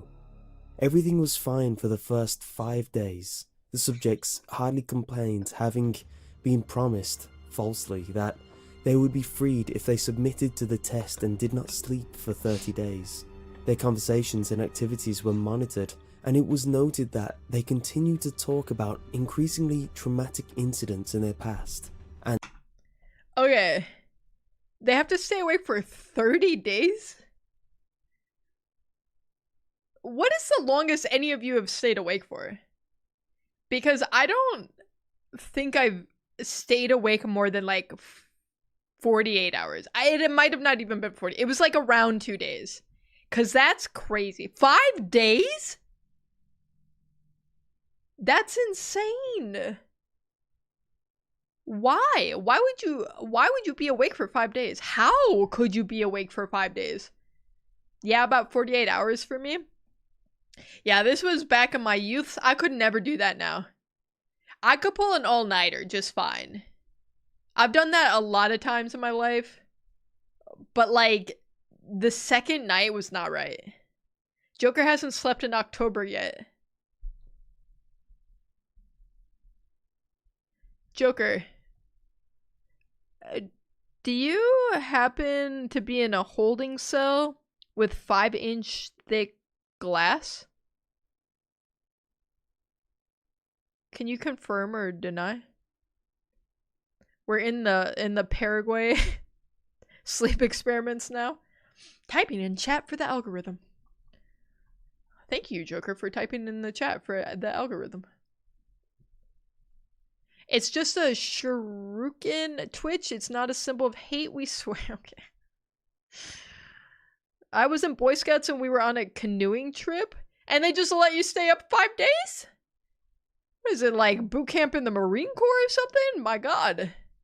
And the general tone of their conversations took on a darker aspect. Also, what were you up for 3 days for, Comb? Because that's crazy. After the 4-day mark. After 5 days, they started to complain about the circumstances and events that led them to where they were, and started to demonstrate severe paranoia. They stopped talking to each other and began alternately whispering to the microphones and one-way mirror portholes. Oddly, they all seemed to think they could win the trust of the experimenters by turning over their comrades, the other subjects in captivity with them. At first, the researchers suspected this was an effect of the gas itself. After 9 days, the first of them started screaming. He ran the length of the chamber repeatedly, yelling at the top of his lungs for 3 hours straight. He continued attempting to scream, but was only able to produce occasional squeaks. Oof. The researchers postulated that he had physically torn his vocal cords. Okay, that is so very brutal. Can you imagine? Like, actually physically damaging your vocal cords to the point where, like, you just couldn't make any more noise. That's insane. I was gaming 2020, finished weeks ahead of homework and tests. Okay, what were you playing, though? It's a very important question. What were you playing, Comb? It's technically also the Indian symbol of peace. True. Isn't it a Hindu symbol specifically? I could be wrong. It was kind of like a boot camp. We had a bet going on to see who could stay awake the longest. That is so, like, a teenage boy. It's like such a like kid thing to do. I was up for 2.5 days and I sat down, blinked, and it was midnight. I was in a cold sweat, vision blurry, and I didn't know what year it was. I have a very distinct memory from the one time I stayed up like for 2 days. I was sitting, I was like waiting for class to start. I was sitting in the hallway and I just kept having like micro sleep. Like I just kept going like in and out for like a quarter of a second at a time. And it was like so freaky. And then I got home like a few hours later and I laid down in bed and I slept for 16 hours straight. I was supposed to meet up with a friend later that day.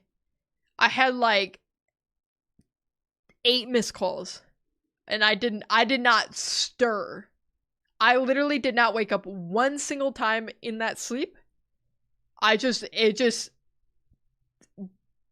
whole day and night just came and went. It was Roblox. My friend bet me $100 I couldn't beat the hardest challenge of a certain game. The game is banned now, so. Yeah, did you win? That's an important question here. The most surprising thing about his behavior is how the other captives reacted to it. Or rather, didn't react to it. They continued whispering to the microphones until the second of the captives started to scream. The 2 non-screaming captives took the books apart, smearing page after page with their own feces and pasted them calmly on the glass portholes. The screaming promptly stopped. So did the whispering to the microphones. After 3 more days passed, the researchers checked the microphones hourly to make sure they were working, since they thought it impossible that no sound could be coming with 5 people inside. The oxygen consumption of the chamber indicated that all 5 must still be alive. In fact, it was the amount of oxygen 5 people would consume at a very high level of strenuous exercise. On the morning of the 14th day... I'm sorry, but what were they doing in there? What do you mean by strenuous exercise? I think somebody might have been stroking their deck in there. The researchers did something they said they would not do to get a reaction from the captives. They used the intercom inside the chamber, hoping to provoke any response from the captives they were afraid were either dead or vegetables. Oh. They announced, "We are opening the chamber to test the microphones. Step away from the door and lie flat on the floor or you will be shot. Compliance will earn one of you your immediate freedom." To their surprise, they heard a single phrase in a calm voice respond, "We no longer want to be freed." Oh. Debate broke out among the researchers and the military forces funding the research. Unable to provoke any more response using the intercom, it was finally decided to open the chamber at midnight on the 15th day.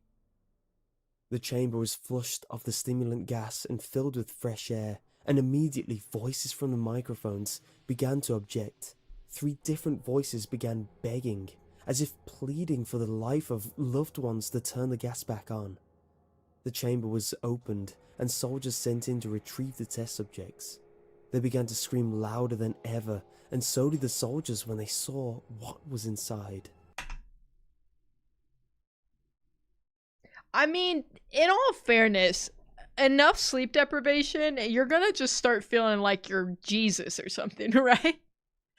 Like you're gonna succumb to whatever's going on. Like you're not gonna be mentally well, that's for sure. God, I hope so. Joker, get off the El Freakerino arc. El Freakerino is actually so good. That's honestly legendary. Flora! Hi, Flora. I'm doing wonderful. How are you? We are listening to scary stories, so be warned. God, I hope so. 4 of the 5 subjects were still alive, although Okay. no one could rightly call the state that any of them in life. The food rations past Okay. day 5 had not been so much as touched. There were chunks of meat from the dead test subjects' thighs and chest stuffed into the drains in the center of the chamber, Oh. blocking the drain and allowing 4 inches of water to accumulate on the floor. Precisely how much of the water on the floor was actually blood was never determined. Right. Okay. So they are having a pool party. If you think about it, that's kind of fun. I mean, you gotta find ways to, like, you know, lighten up your sleep experiment, I feel like. Yeah? All 4 surviving test subjects also had large portions of muscles and skin torn away from their bodies. The destruction of flesh and exposed bone on their fingertips indicated that the wounds were inflicted by hand, not with teeth as researchers initially thought. Closer examination of the position and angle of the wounds indicated that most of it, if not all of them, was self-inflicted. The abominable organs below the ribcage of Yikes. all 4 test subjects had been removed, while the heart, lungs and diaphragm remained in place. The skin and most of the muscle attached to the ribs had been ripped off, exposing the lungs through the ribcage. All the blood vessels and organs remained intact, but they had been taken out and laid on the floor, fanning out a Are they, like, arrange it? Like art? This is crazy. 3 to 4 days is when you start to hallucinate. I feel like you definitely could hallucinate before then. I mean, I'm sure the hallucinations become stronger the longer you're awake. But I feel like you start losing a grasp on reality pretty quickly when it comes to sleep deprivation. I used to be able to be up all night and be fine. Now my brain just packs a suitcase and says, I'm gonna head out if I wake up by anything other than my alarm clock. Listen, I just love sleep, around the personally. eviscerated but still living My brain's bodies always of the like that. subjects. The digestive tracts of all 4 could be seen to be working, digesting food. It quickly became apparent that what they were digesting was their own flesh that they had ripped off and eaten over the course of the days. That's smart, if you think about it. Because it's like infinite calories, right? Because, like, if I eat part of my leg and then my body uses those calories and then I just eat, like, it's infinite. You know what I'm saying? Why don't we just do that? Okay, but, like, in a weird way, doesn't it make you want to try going 3 days to see how your body handles it or what you see? No. I got to 2 days and I think I might have done permanent damage to my brain. Not might, I'm pretty sure I did. I'm still recovering from that, I gotta say. So no, I'm not trying to break my record personally. If I can avoid ever going 1 day without sleep, I definitely try. I love sleep. It's like, of all my, like, favorite human things to do, it's like eating, and then number 2 is sleeping. And then number 3 is shitting. You know what I'm saying? You guys get it. Most of the soldiers were Russian special operatives at the facility, but many refused to return to the chamber to remove the test subjects. They continued to scream to be left in the chamber, and alternately begged and demanded that the gas be turned back on, lest they fall asleep. Okay. To everyone's surprise, the test subjects put up a fierce fight in the process of being removed from the chamber. One of the Russian soldiers died from having his throat ripped out. Another was gravely injured by having his testicles ripped off and an artery in his leg severed by one of the subject's teeth. Another 5 of the soldiers lost their now lives they want to use their if you teeth. count ones that committed suicide in the weeks following the incident. In the struggle, one of the 4 living subjects had his spleen ruptured and he bled out almost immediately. The medical researchers attempted to sedate him, but this proved impossible. He was injected with more than 10 times the human dose of a morphine derivative and still fought like a cornered animal. Okay, this is really random. This has nothing to do with the story. But did you guys know that redheads take more anesthesia to knock them out? It's like a whole thing. And more like they need more pain medicine. It's like a genetic thing.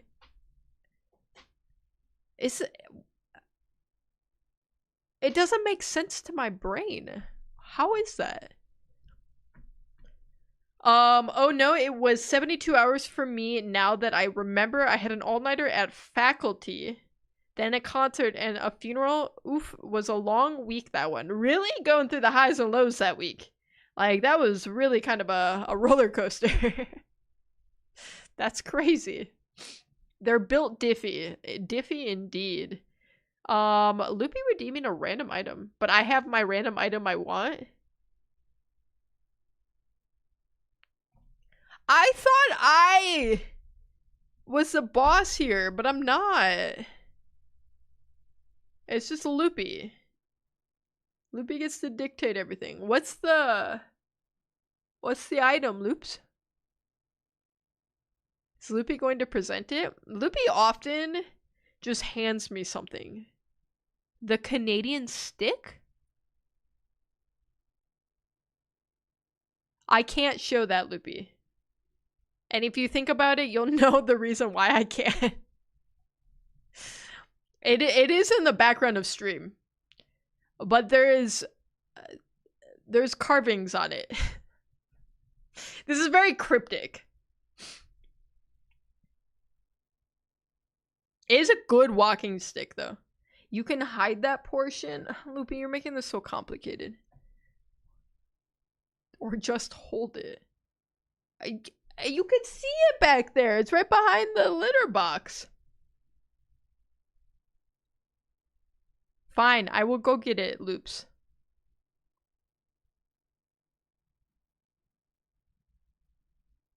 Why that, though? Why that, Loopy? Okay, hold on. I will redeem the random item for you, Loopy. Which apparently you get to choose now. I didn't know. I just love that stick.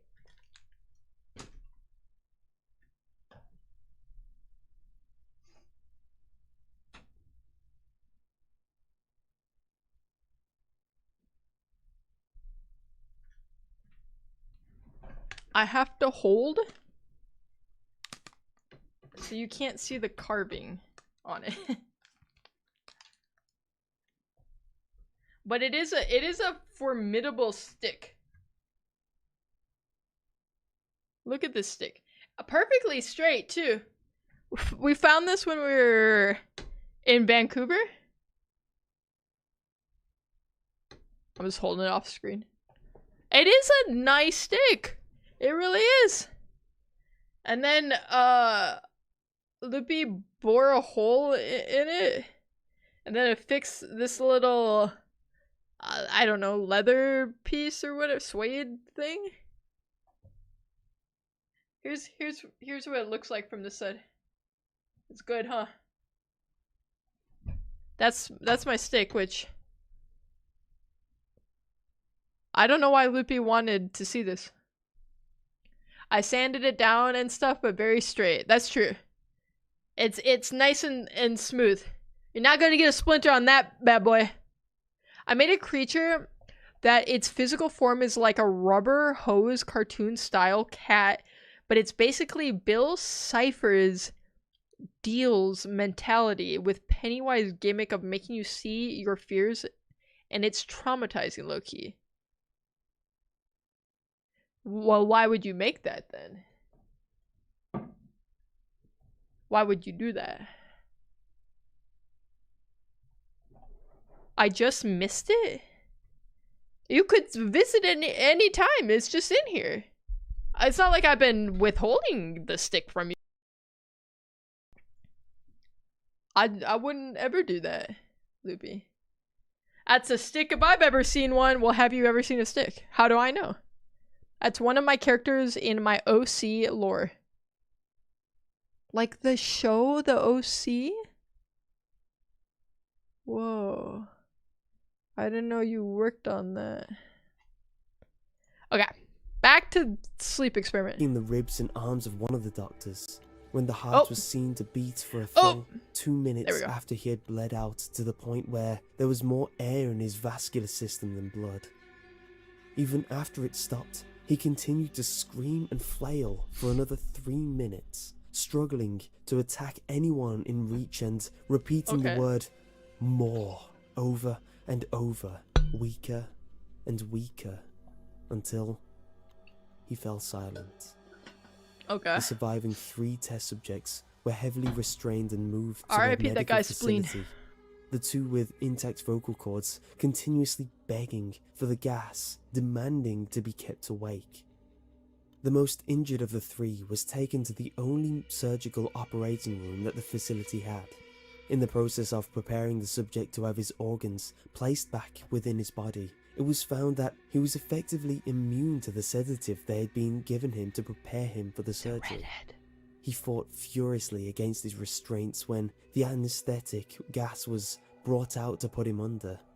He managed to tear most of the way through a 4-inch thick wide leather strap on one wrist, even through the weight of a 200-pound soldier holding that wrist as well.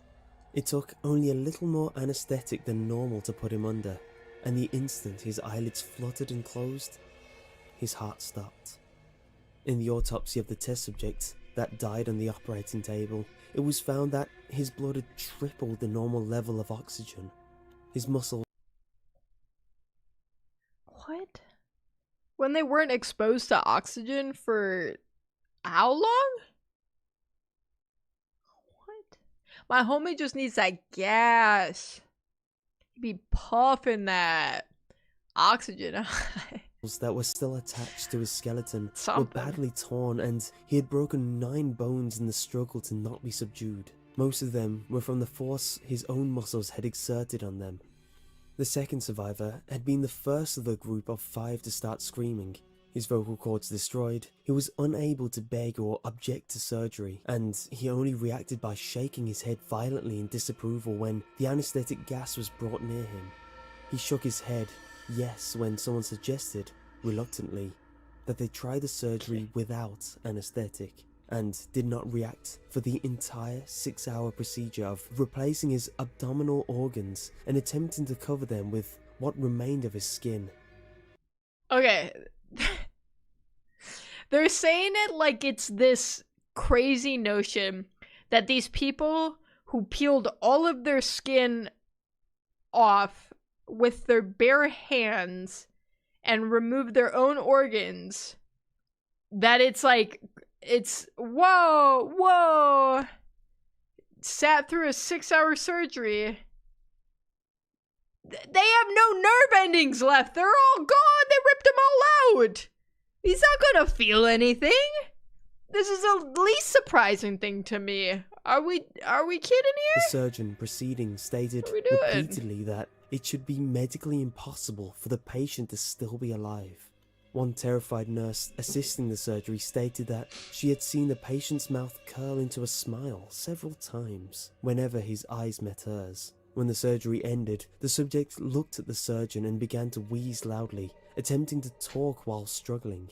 Assuming this must be something of drastic importance, the surgeon had a pen and paper fetched so the patient could write his message. It was simple. Keep cutting.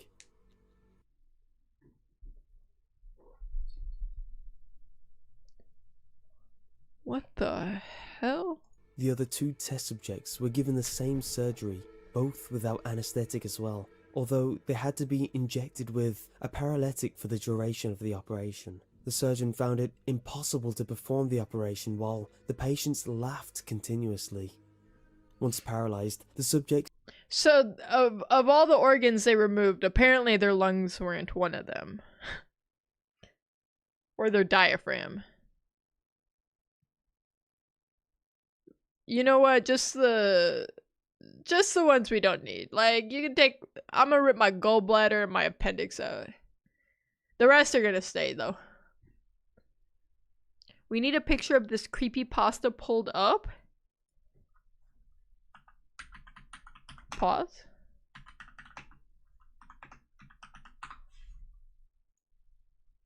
Oh!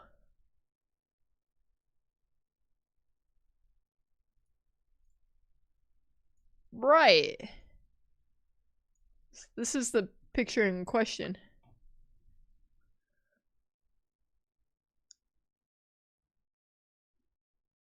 Uh-huh.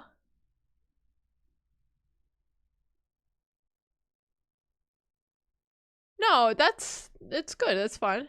Grandma! Is this Grandma Margaret? Oh, Airly's not here. Airly's not here for this. could only follow the I hated that, attending though. researchers with their eyes. The paralytic cleared their system in an abnormally short period of time, and they were soon trying to escape their bounds. The moment they could speak, they were again asking for the stimulant gas. The researchers tried asking why they had injured themselves, why they had ripped out their own guts, and why they wanted to be given the gas again. Why? Only one response was given. Why? I must remain awake. All three subjects' restraints were reinforced and they were placed back into the chamber, awaiting determination as to what should be done with them. The researchers, facing the wrath of their military benefactors. Okay. I'm not saying this is the moral thing to do. But if you tell me that these people stayed awake for like 30 days, ripped off all their skin, pulled out all their organs, are still alive, out here saying, one more round, keep me going, keep me awake. I can't put them under anesthesia. They're just perma awake. I'm burying them in concrete in underground, like 300 feet in a bunker. I'm not messing with that. And I'm sorry. I know that's messed up because these were POWs apparently. Okay. And RIP. Okay, RIP. But I'm not messing with whatever this is. I'm not. I'm just not. Is that fair to say? Put me in, coach. That line makes my skin crawl. I must stay awake. I saw that picture with jump scares and screamers in the past. I don't remember ever seeing this picture. Maybe I have, but I don't know. Like, that ain't human, dog. We dealing with some cultist shit. I'm gonna throw these MFers in a well and make them eat each other. That's what I'm saying. They have to be underground somewhere, away from us. I just gotta say. For having failed the stated goals of their project, considered euthanizing the surviving subjects. The commanding officer, an ex-KGB, instead saw potential and wanted to see what would happen if they were put back on the gas. The researchers strongly objected, but were overruled. In preparation for being sealed in the chamber again. Okay. So we saw what happened when they were given this gas. It is horrific. It truly couldn't have gone worse as far as a human experiment goes.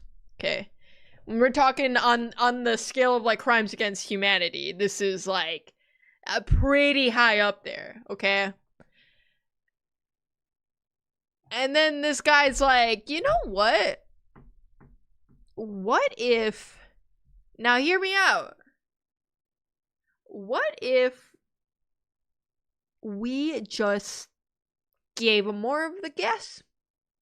Let's just see what happens. There's no way it could be worse, right? There's no way. Let's start pumping that gas back in that chamber. Put him in. Sounds like Mans was about to make super soldiers.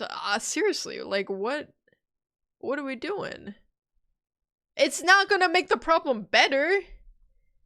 I fail to see how it could actually make things worse. Now I think about it. What's worse than somebody peeling their skin and organs out. I don't know, but I have a feeling in these next 3 minutes we might find out. The subjects were connected to an EEG monitor and had their restraints padded for long-term confinement. To everyone's surprise, all three stopped struggling the moment it was let slip that they were going back on the gas. It was obvious that, at this point, all three were putting up a great struggle to stay awake.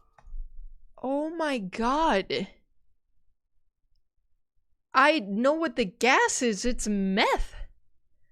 They just pumped the chamber full of methamphetamine, and that's why they're staying awake. They're addicted. Of course they're like fiending, they're clawing at their skin. They just want to get back in there. They need their fix, dog. I figured it out. One of the subjects that could speak was humming loudly and continuously. The mute subject was straining his legs against the leather bonds with all his might. First left, then right, then left again, for something to focus on. The remaining subject was holding his head off his pillow and blinking rapidly.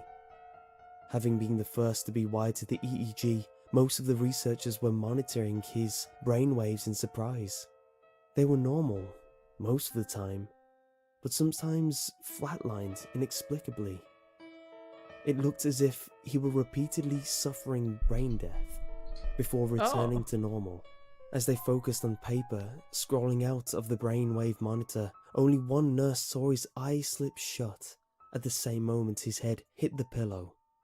His brainwaves immediately changed to that of deep sleep, then flatlined for the last time as his heart simultaneously stopped.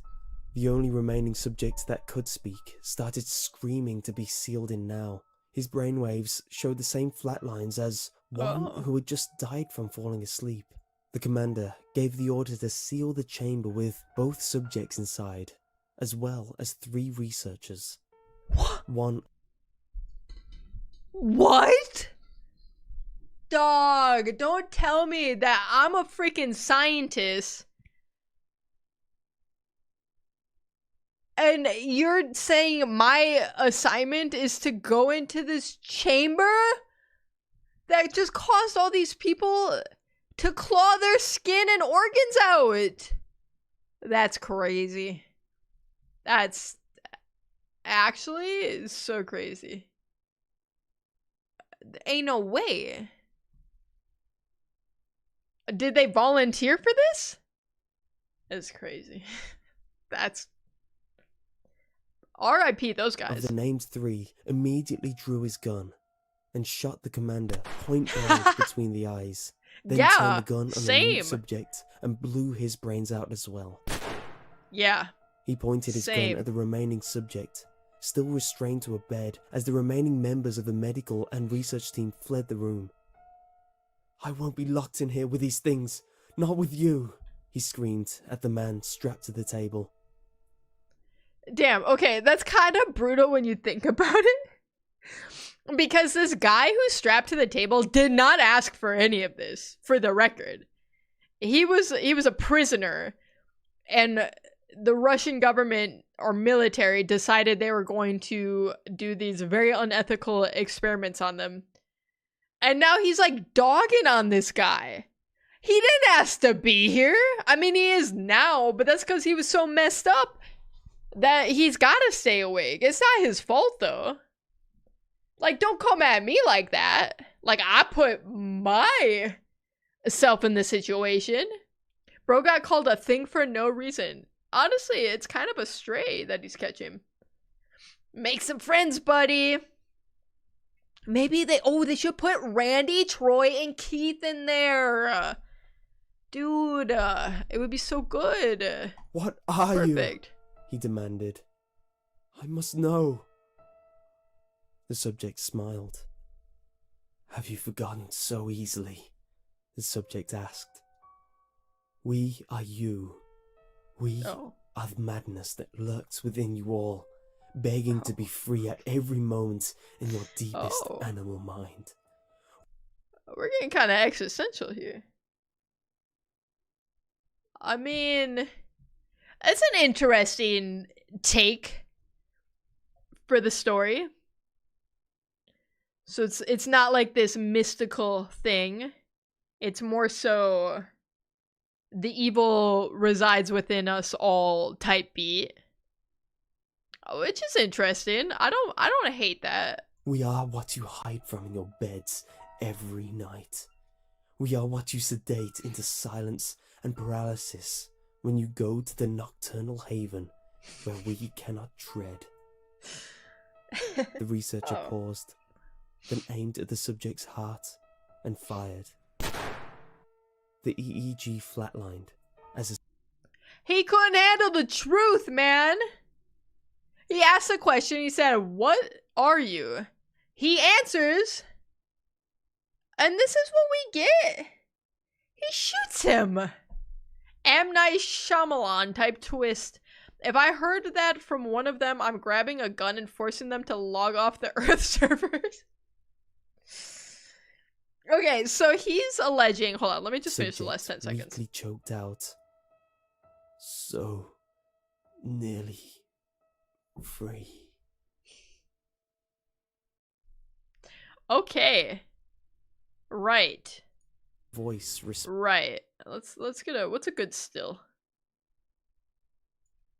Give me those. Give me the planes. Okay. Okay, so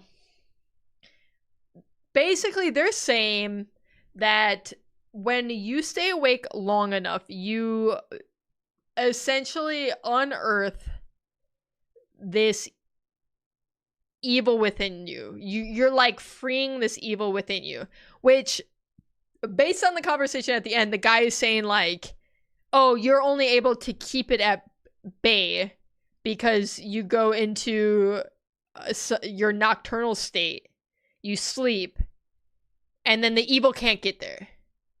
So I don't know what the evil's doing the other like 16 hours of the day.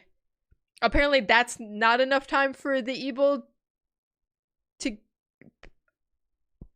take over, I guess. But the 24 hours, count your days, cause it'll get you then. Okay, so let's talk for a second about Russian sleep experiment. Okay, because we gotta give it a rating. It's a better story than Jeff the Killer. It's right off rip. We can say that. The evil has a 16-hour cooldown. A CD for short, that we learned that. Watching Sesame Street, probably. Yo, babe, I'm getting kind of tired. Gonna hit the nocturnal haven. Good night, babe. If Loopy told me that, I would divorce her. I'd have to. Like, who talks like that?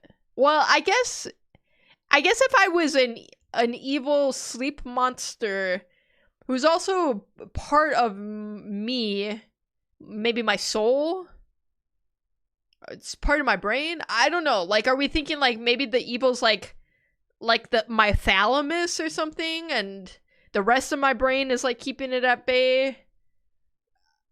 I don't know the logistics. I'm not a doctor, you guys. I'm not a Russian sleep doctor. I don't fully understand.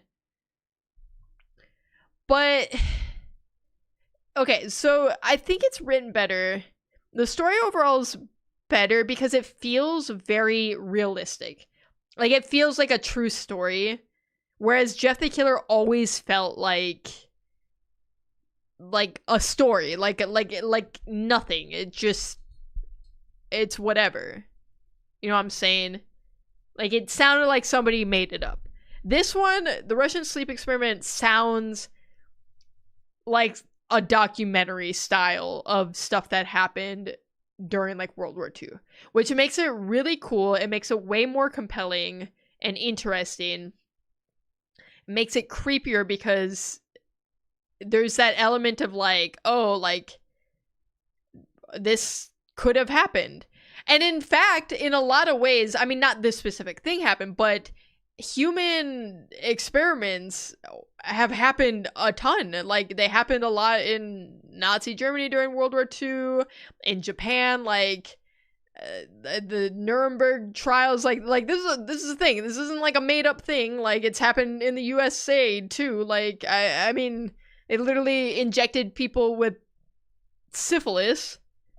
Like this. So it's kind of like more realistic in that way because stuff like this has happened and probably is currently, it's 100% probably still happening currently at this moment, right?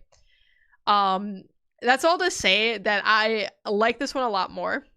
Goobs is giving it 8.5.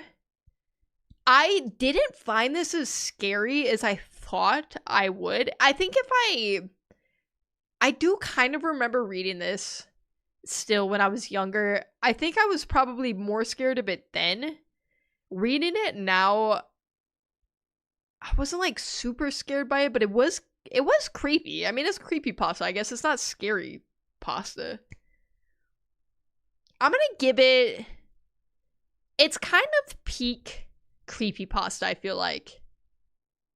Well written, realistic enough that it makes it feel very unsettling. I'm gonna give it a 9 out of 10. I would give it a 10 out of 10 if it was just like a little bit more scary. I do agree, Joker, that the picture made it scarier because this, if I had this image in my head when I was getting described the people, I would have been way more terrified. I'm gonna be honest. But just having my dull little brain to come up with imagery, it wasn't that scary. I kept thinking of, I will show you exactly what I was thinking of actually.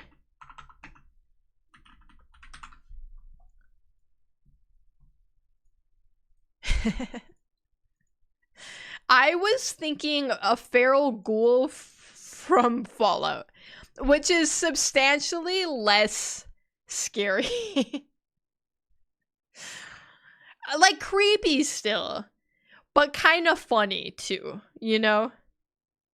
But this, in my head, is what's happening. Raccoon, hello! Hello, hello. Mama Coco. Alright. Do I need to tell the kids it's safe to come back in?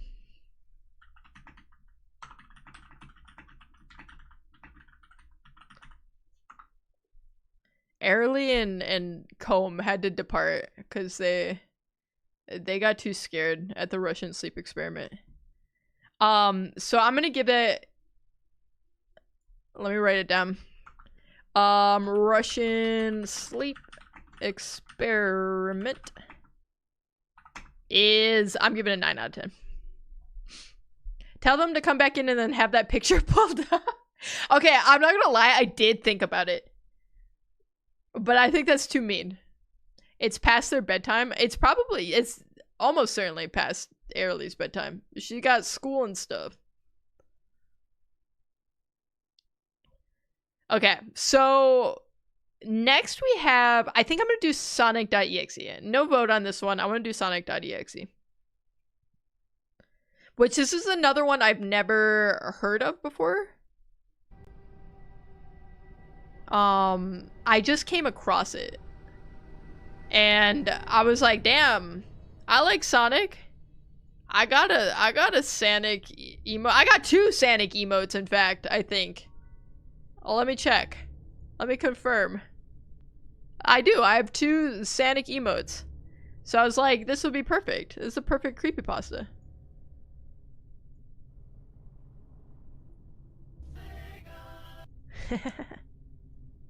Dude, why am I kind of nervous for this one? I don't know what to expect.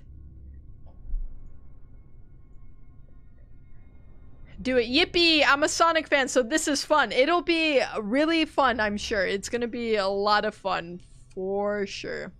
I recommend Ben Drowned if you've never heard of it. I'm willing to hear suggestions. The thing is I can't watch anything too long. So depending on the length, I may or may not be able to do it.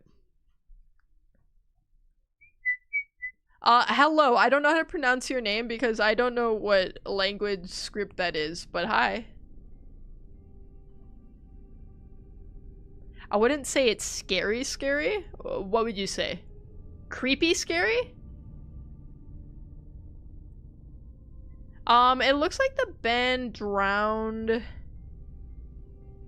I'm seeing one that's like an hour and a half. There's one shorter that's like 45 minutes. It's a little long. We'll see how we're on time after this one. I wanted to at least get 3 stories down tonight. With all the pausing and the yapping, it takes a little bit longer. Okay. Let's get this started. Hi, lady. Un placer. What does un placer mean? You could just say, my name is Rose. Hello, Rose. How are you doing? I can't remember the length. It might be a little long. It seems a little long. It's just like, imagine how much of a horror movie Friday the 13th or Scream is. Okay, so it's kind of like camp horror is what we're saying here.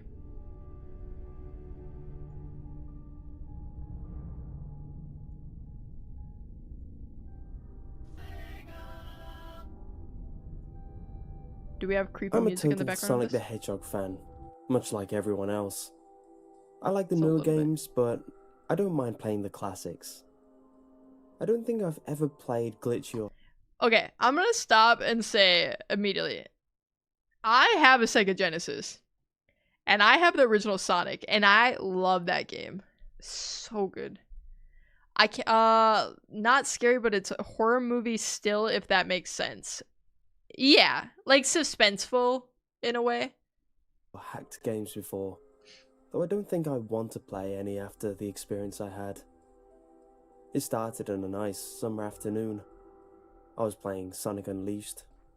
I like how you get to explore the towns in it, until I noticed, out of my peripheral vision, that the mailman had arrived and put something in my mailbox as usual and left. I paused my game to go see what I got in the mail. The only thing in the mailbox was a CD case for computers and a note. I took it inside. Okay.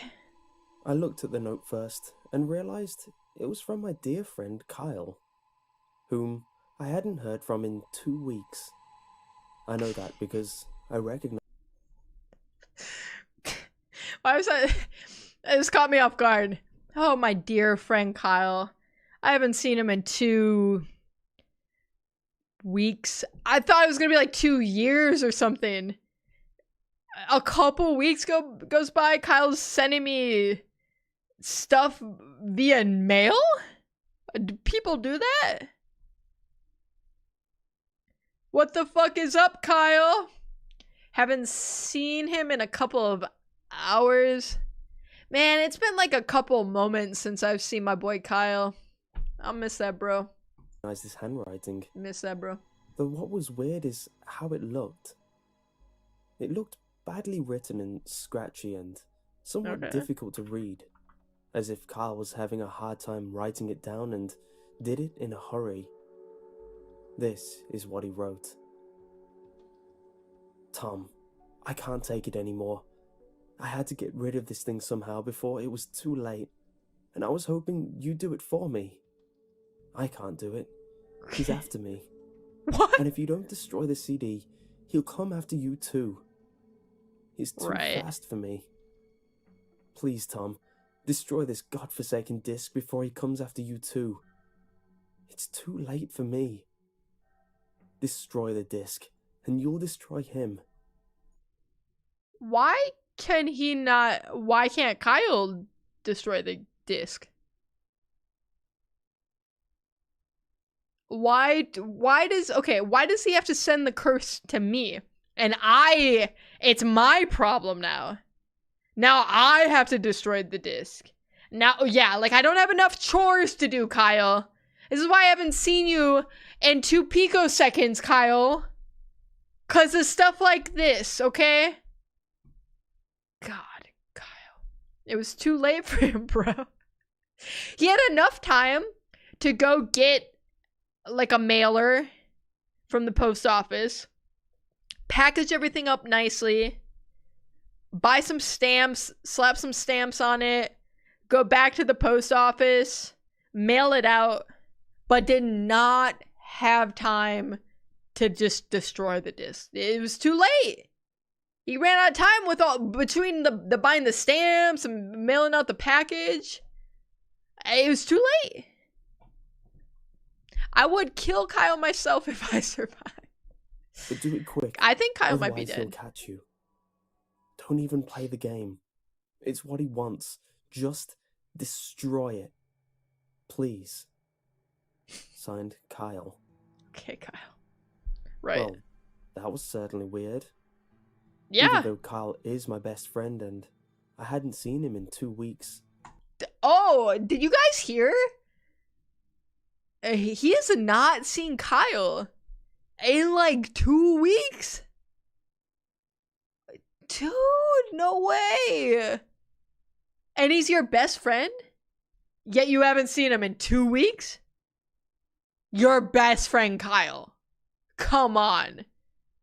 2 whole? He hasn't seen him in 2 whole. Damn, that's crazy. I didn't do what he asked me. I didn't think that a simple gaming disc would do anything bad to him. After all, it's just a game, right? Boy, I was wrong about that.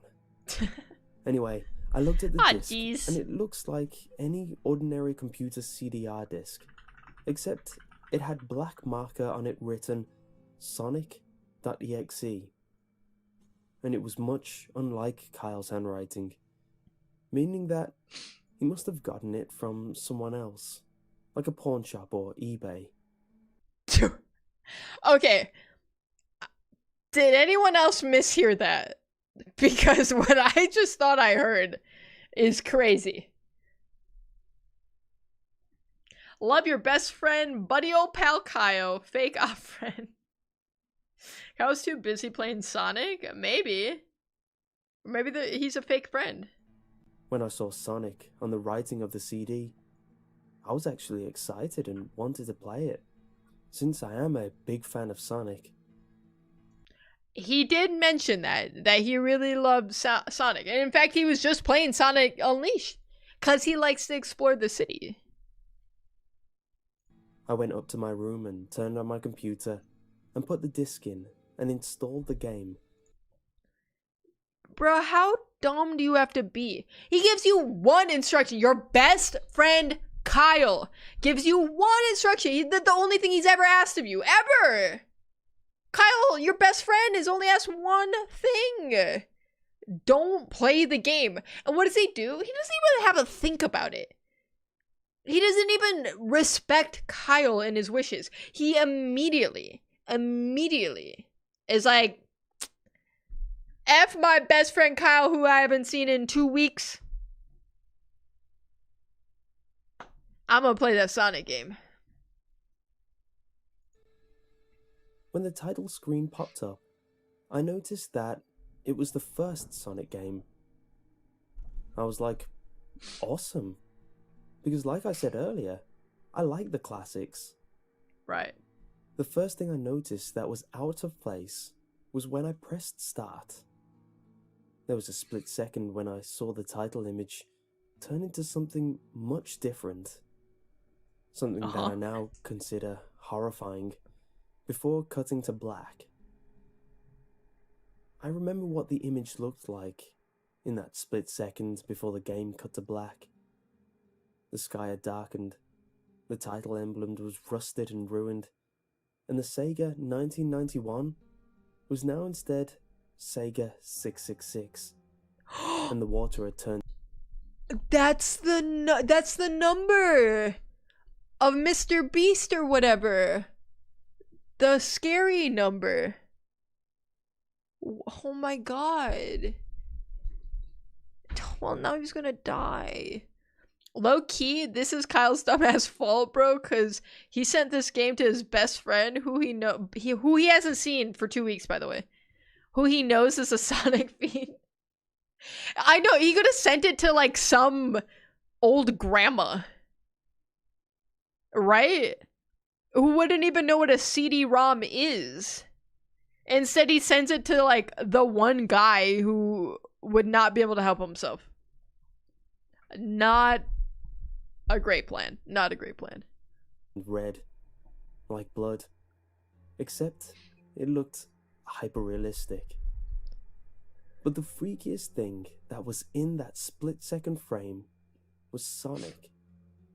His eyes were pitch black and bleeding, with 2 glowing red dots staring right at me, and his smile had stretched wider up to the edge of his face. Oh, Jeff the I Killer. was rather disturbed about that image when I saw it, though I figured that it was just a glitch and forgot about it. After it cut to black, it stayed like that for about 10 seconds or so. And then another weird thing happened. The save file select from Sonic the Hedgehog 3 popped up, and I was like, what the hell?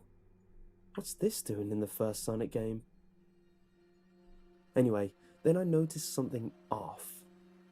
The background was the dark, cloudy sky from the Bad Stardust Speedway level from Sonic CD, and there were only 3 save files. The music was that creepy Caverns of Winter music from Earthbound, only it was extended and seemed to have been in reverse. And the image for the save file where you see a preview of the level you're on is just red static for all 3 files. What freaked me out more was the character select. It showed only Tails, Knuckles, and to my surprise, Dr. Robotnik. Now I was sure that... He's saying this freaks him out the most? Not the Sonic with the bleeding eyes and it's saying Sega 666. That's like whatever. But what really got him was Dr. Robotnik? Huh? In my Sonic? Los, hello. How you doing? Salt might still be around. It's like putting me into a room with some Pizza Hut New York style pizza and telling me not to eat it, bro. Yeah, it ain't gonna happen. I'm munching on at least 2 slices. Dude, whoever's playing the game in the back room is low-key buns at the game. I didn't want to say anything because I don't want to make him feel bad, but... yeah, a little bit. Something was up.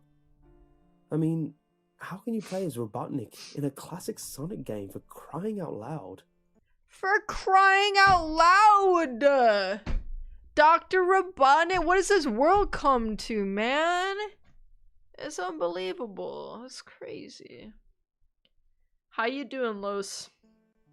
That's when I realized that this wasn't a glitchy game. It was a hacked game. Yeah, it definitely looked hacked. It was really creepy, but... he really got to the bottom of that one, wow. Good job, Kyle's best friend. You really cracked that case. Incredible. Just bravo. As a smart gamer, I wasn't scared. Or at least I tried not Bro, you just said you were scared. Am I tripping? to be. I can't with this guy. I told myself that it was just a hacked game, and there's nothing wrong with that. Anyway, shaking off the Okay. He is so scared and worked up over seeing just like a silly image of Sonic with his eyes bleeding for a split second on a hack game, and then being able to play as Dr. Robotnik. This is what's got him literally trembling in his booties right now. I mean, I fear I can't take this guy very seriously. Is this scary? I don't think this is, and none of this is scary. A little weird, maybe. Odd. But not even really that creepy or anything. I don't know. creeped out feeling, I picked file 1 and chose Tails. And when I selected, I got started. As The one game does. froze for about 5 seconds, and I heard a creepy, pixelated laugh that sounded an awful lot like that Kefka guy from Final Fantasy, before cutting to black. The screen stayed black for about 10 seconds or more, then it showed the typical level title thing, except the simplistic shapes that were different shades of red, and the text showed only Hill, Act 1. The screen faded in, and the level title vanished, revealing Tails in the Green Hill Zone from Sonic 1. The music was much different though. It sounded like a peaceful melody in reverse. Anyway, I started playing and had Tails start running like you would in any of the classic Sonic games. Guys, you're never gonna believe it. Then I played the game. The horror! The horrors! I played the game as Tails! Who's the first people in live stream? You mean like who's number 1? On the leaderboard? That would be Raccoon. Bye, Ted. Am going Salt House. Okay, hell yeah, brother. See you later. What was odd was that, as Tails was running along the level, there was nothing but flat ground and a few trees for 5 minutes. That was when the peaceful music started to lower down into slow, deep tones, very slowly as I kept going. I suddenly saw something, and I stopped to see what it was. It was one of the small animals lying dead on the ground, bleeding. Oh, That was when the music started to slow down. okay. Tails had a Right. shocked and saddened look on his face that I never saw him have before. So I had him move along, and he kept that worried look on his face. As he kept moving, I saw more dead animals as Tails moved past them, looking God. more and more worried as the music lowers. You're He moves next, past Tails. more dead animals. I was shocked to see how they all died. They looked like somebody killed them in rather gruesome ways. A squirrel was hanged on a tree with what appears to be his entrails hanging out. A bunny had all 4 of his Okay. limbs torn off. And a Oh! duck had its eyes gouged out and its throat slit. Oh my I god! felt sick to my stomach when I saw this massacre. Yeah, apparently, I don't blame So you! did Tails. Yeah, After true. a few more That's seconds, crazy. there were no more animals, and the music seemed to have stopped. I still kept Tails to continue. After a minute passed, after the music stopped, Tails was running up a hill, and then he stopped. It wasn't until I saw why. I stopped pressing the controller. Ah! Sonic was there, on the other side of the screen, with his back against Tails, with his eyes closed. Okay. Tails looked happy to see Sonic, but then his smile faltered, obviously noticing that Sonic wasn't responding to him, if not acting as if he was totally oblivious of Tails' presence. Right. Tails walked slowly towards Sonic, and I noticed that I wasn't even moving my keyboard to make him move. So this had been a cutscene. Suddenly, I began to have a growing feeling of dread as Tails walked closer to Sonic to get his attention.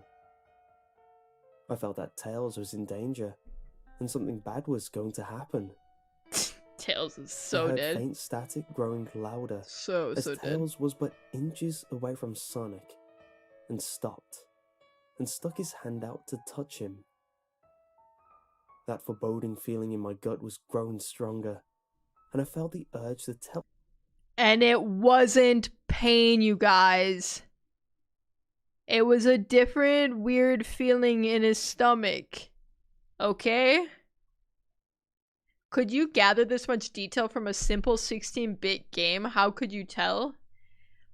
I mean, you could see a lot with 16-bit, but like, you're not seeing detailed expressions, right?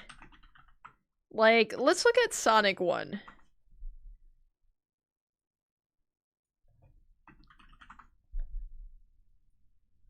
I mean, like, you kind of can, but like, also not really. You gotta think, too, back in the day, you're playing this on, some, like, old-ass CRT. I guess that's not the case in this story, because he played it on his computer. Also, hold on, now that I think about it, what do you mean this guy is like, he's got a CD that he puts in his computer for Sonic 1, and it takes him like 5 minutes before he realizes, oh, this is a hack game. Bro, they didn't make it for the computer. Ever. It was obviously on the Sega Genesis. What is this guy on about? Like, it would have to be hacked. There's no other way that you are playing Sonic 1 on a computer otherwise. Like, buddy. He doesn't seem like the brightest crayon in the box, is all I'm saying. He's not the sharpest light bulb in the shed or whatever. Isn't there an actual Sonic.exe gameplay? Probably. Goobs says yes. I played it on Sonic on the computer. Sonic 1 on the computer. Original. I mean, like, the wounds, he says the animal's throat was slit, bro, and one's intestines were torn out. How could you tell? I mean, I feel like you could kind of tell stuff. Not, like, super well, but 16-bit was alright for detail. Suddenly, in a split second, I saw Sonic's eyes open, and they were black, with those red, glowing dots. Just like that title image, though it's Jeff the Sonic. Oh when that happened, the screen turned black and the static sound was off. It stayed black for about 7 seconds. Chat, what Sonic game is in the background right now? I feel like I remember playing this on the Dreamcast. What freaking game? Who knows? Somebody knows in chat. I swear one of you has to know. It's a story, it's about the vibes, not the accuracy. Well, I'll say it's definitely not about being intelligent or being a good friend to your best friend Kyle, who you haven't seen in 2 weeks. I think Randy made the hack. Randy mentioned. Actually, it's a ROM. I don't know, but watching them play this hurts my soul because they're ass. Listen, they're not the best. That can be agreed upon. And then white text appeared. Oh, it's Sonic Adventures 1? I did play this game a fair bit, but I played Sonic Adventures 2 way, way more. Forming a message saying, "Hello. Do you want to play with me?" Oh. Ayo, what? At this point, I was creeped out. I didn't want to continue the game, but my curiosity got the better of me when I was taken to a different level, with the level title now saying, "Hide and Seek." Oh. This time, I was in the Angel Island level from Sonic 3, and it Right. looked like everything was on fire. Tails looked as though he was scared out of his wits at this time. Poor Tails is just going through it over there. I want to know what's Dr. Robotnik up to. Why couldn't he play as him? Why was he so scared about it? I need answers to these questions, man. That's when you burn your house down. My house is already burnt down. Because of the candles. He actually looked at me and made frantic gestures to me, as if he wanted to get out of the area he was in as fast as possible. I was starting to get freaked out by this. I mean, Tails was actually breaking the fourth wall, trying to tell me to get him out of there. So I pressed down on the arrow key as hard as I could, and made him run as fast as he could. The pixelated version of that creepy theme when you meet Shadow at the Ark as Robotnik from Sonic Adventure 2 was playing, as I made Tails trek through the desolate forest, trying to help him escape from whatever he was trying to run. Sorry, I'm getting distracted. You are right. His gameplay is cheeks. Ran right into the freaking spike, man. Amateur hour. From. Suddenly, I heard that creepy laugh again. That awful Not again. Kefka laugh. Right after, 10 seconds had passed as I helped Tails run through the forest. And then, I started seeing flashes of Sonic popping up everywhere on the screen. Again, with those black and red eyes. The music we got a changed bot. to that suspenseful drowning jingle. Everyone wave as I goodbye see to the Sonic bot. behind Tails, slowly gaining up on him, flying. Sonic wasn't running, he was actually flying.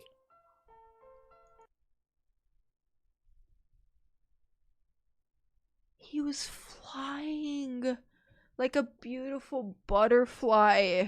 Oh my god. Dog, that's so scary. Oh my god. The flying pose his sprite I can't go on. was in made him look very similar to Metal Sonic's flying pose in Sonic CD, except it was just Sonic, and he had the black and red eyes again. Only this time, he had the most deranged looking grin on his face. He looked as though he was enjoying the torment he was giving the poor little fox as he gained up on him. Suddenly, when Tails tripped, another cutscene, the music stopped, and Sonic vanished. Tails lay there and started crying for 15 seconds. Oh. The screen was rather upsetting to Aw, watch, and I kind of teared up Tails. myself. But then Sonic appeared right in front of I honestly always loved Tails so much growing up because I thought Tails was so cute. Sonic's not that cute. But Tails is so baby girl. He was Super Sonic. He had all the Chaos Emeralds. He had them in a glove. And an infinity of sorts. He's adorable in the movies, he is. And in the games and everything. He's perfect. I watched that bot get sniped by FaZe Joker. You wish I had mods around here.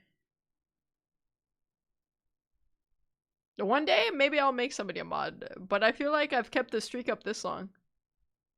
Why give in? Tails. And Tails looked up in horror. Blood started to come down those blackened eyes of Sonic's as a grin slowly grew from his face as he looked down at the horrified fox. I could do nothing but watch. Just in a split second, Sonic lunged at Tails right before the screen went black. Oh. There was a loud screeching noise that only lasted 5 seconds. The text returned, only this time it said, "You're too slow. Want to try again?" And then that god-awful laugh came with it. This is unrelated to the creepypasta. But for some reason, my whole office smells like hot dogs right now. And I can't explain it. And I don't know what Loopy could... There's no way Loopy's cooking right now. It's too late. She's probably sleepy right now. We don't have hot dogs in the house, I'll tell you that much. So why does it smell like hot dogs in here? The true creepypasta is the hot dogs you smell in your office along the way, is all I'm saying. I was so shocked by what had happened. Did Sonic murder Tails? No, he couldn't have. He and Tails are supposed to be best friends, right? Why did Sonic do that to him? I shook the shock off as I was brought back to the character select. The save file that had Tails was different. Tails was no longer in the box itself, but in the TV screen itself, which was flickering with that red static. Sonic.exe is hacking your computer making chili dogs. Imagine if we had smell-o-vision. Actually, you know what? I don't think any game is gonna benefit from that. Like, imagine playing Skyrim and then everyone just smells like unwashed ass. I don't want that kind of immersion, actually, now that I think about it. Tails' expression scared me. Like, I'm good. His eyes were black and bleeding. His orange fur had gone black, and he had an expression of anguish on his face. Trying to ignore it, I picked Knuckles next. The laugh came again, and the screen cut to black again, and stayed there for another 10 seconds. This time the level said, "You can't run." I was really freaked out by now. Oh, that was it? I thought there was gonna be more to the ominous message. You can't run, ... No, that's it, just... I don't know. Maybe Kyle's best friend is a paraplegic. So maybe Sonic was actually making a really ableist comment to him. It's kind of messed up. Sonic's kind of a dick. Imagine playing the TMNT beat 'em up games running through the sewers. Okay, I'm imagining. Now what? I couldn't tell if this was a glitch or a hack. Guys, it smells like pigs in a blanket right now. I want. That sounds so good. Or some kind of sick, twisted joke. Or anything, really. But despite my fear of what happened next, I kept playing. The next level looked much different. It had the ground of the Scrap Brain Zone, but the sky background looked like the main menu. It had the dark, reddish, cloudy sky. But it was the music that creeped me out the most. It sounded like Geiger's theme, right after you... Dude, you're so right. Man, the person playing this game sucks so bad. It's actually making me angry. I want pigs in a blanket. That's what I call myself when I go to bed at night, all wrapped up all cozy. Just a little pig in a blanket. Beat Pokey and Earthbound. I also noticed that Knuckles looked afraid, just like Tails did, though not as much. More rather, he looked a little unnerved. He broke the fourth wall just like Tails, and looked as if he wasn't sure about going on. But I made him move anyway. He ran down the straight pathway in this dark level. He's like, okay, he's so empathetic towards Tails. He's like, Tails, I'm gonna get you out of here. Knuckles, he's like, damn, he looks scared. Send him in. Into battle we charge. Some of you may die. But that is a risk I'm willing to take. Gee, thanks, Kyle's best friend. Who hasn't seen him in 2 weeks, by the way. The screen started to flicker red static a couple times, and then that maddening laugh came again. Then, after a few seconds of running, I noticed several bloodstains on the metallic ground. I felt a growing sense of fear again, thinking something horrible is going to happen to Knuckles. He looked nauseated, walking down this blood-stained road, but I still kept him going. Suddenly, as Knuckles ran, Sonic appeared right in front of him with those black and red eyes, and then red static appeared again. When the static vanished, showing nothing but black screen with text saying, "Found you," I was now scared. Sonic found Knuckles already? What was going on? What was going Anyway, on? red static came again, and then Again. I was back to the level. Knuckles looked like he was panicking, and Sonic was nowhere to be found. And this time, that high-pitched squealing from the Silent Hill 1's final boss was playing. Was this some kind of boss battle with Sonic? I hoped to God it wasn't, honestly. Suddenly, Sonic appeared right behind Knuckles, in what appeared to be pixelated black smoke. I made Knuckles turn, and then punched Sonic. But Oh, you could do that? Yeah, I just made him punch him. You can do that, apparently. In Sonic 1. Sonic vanished in black pixelated smoke before I could even land a hit. That terrible laugh went off again. Then, Sonic appeared behind Knuckles again, and then I made him punch again. Again. And Sonic vanished again, laughing. Again. Knuckles was panicking even more, and even I felt like I was going crazy. Sonic was practically playing with us. He was playing a sick, twisted little mind game with me and Knuckles. That sick little Sonic. Another cutscene played as Knuckles fell to his knees and clutched his head, sobbing. Right. I felt his agony. Sonic was actually driving us both crazy. And then... Does bro not understand he can just turn off the game? This game is gonna drive me insane. Dude, this is a toddler who finally got to play with a controller plugged in. Yes, and he has the ability to just unplug the controller and not play. The Dodgers lost. Blue Jays are, what is that, 3-2 in the series? Holy moly.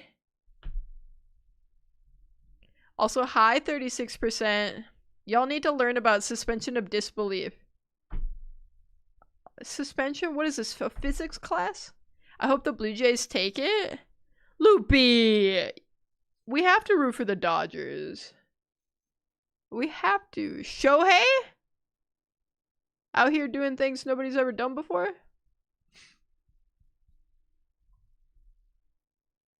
In a split second, Sonic lunged at Knuckles, and the screen went black with another distorted screeching noise that lasted for at least 3 seconds. 3? Another message appeared. Oh my god. So many souls to play with. So little time. Wow. Would you agree? What the hell? He should have done it in Sonic's actual voice. Because it would have been so much funnier. Just what is going on? I started to think Sonic was actually trying to talk to me through the game, but I was too scared to think that. I was brought back to the main menu, and this time, the second file box had Knuckles in the TV screen. His red fur had darkened to a reddish grey, his dreadlocks were dipped with blood, and his I'm sorry, his dreadlocks?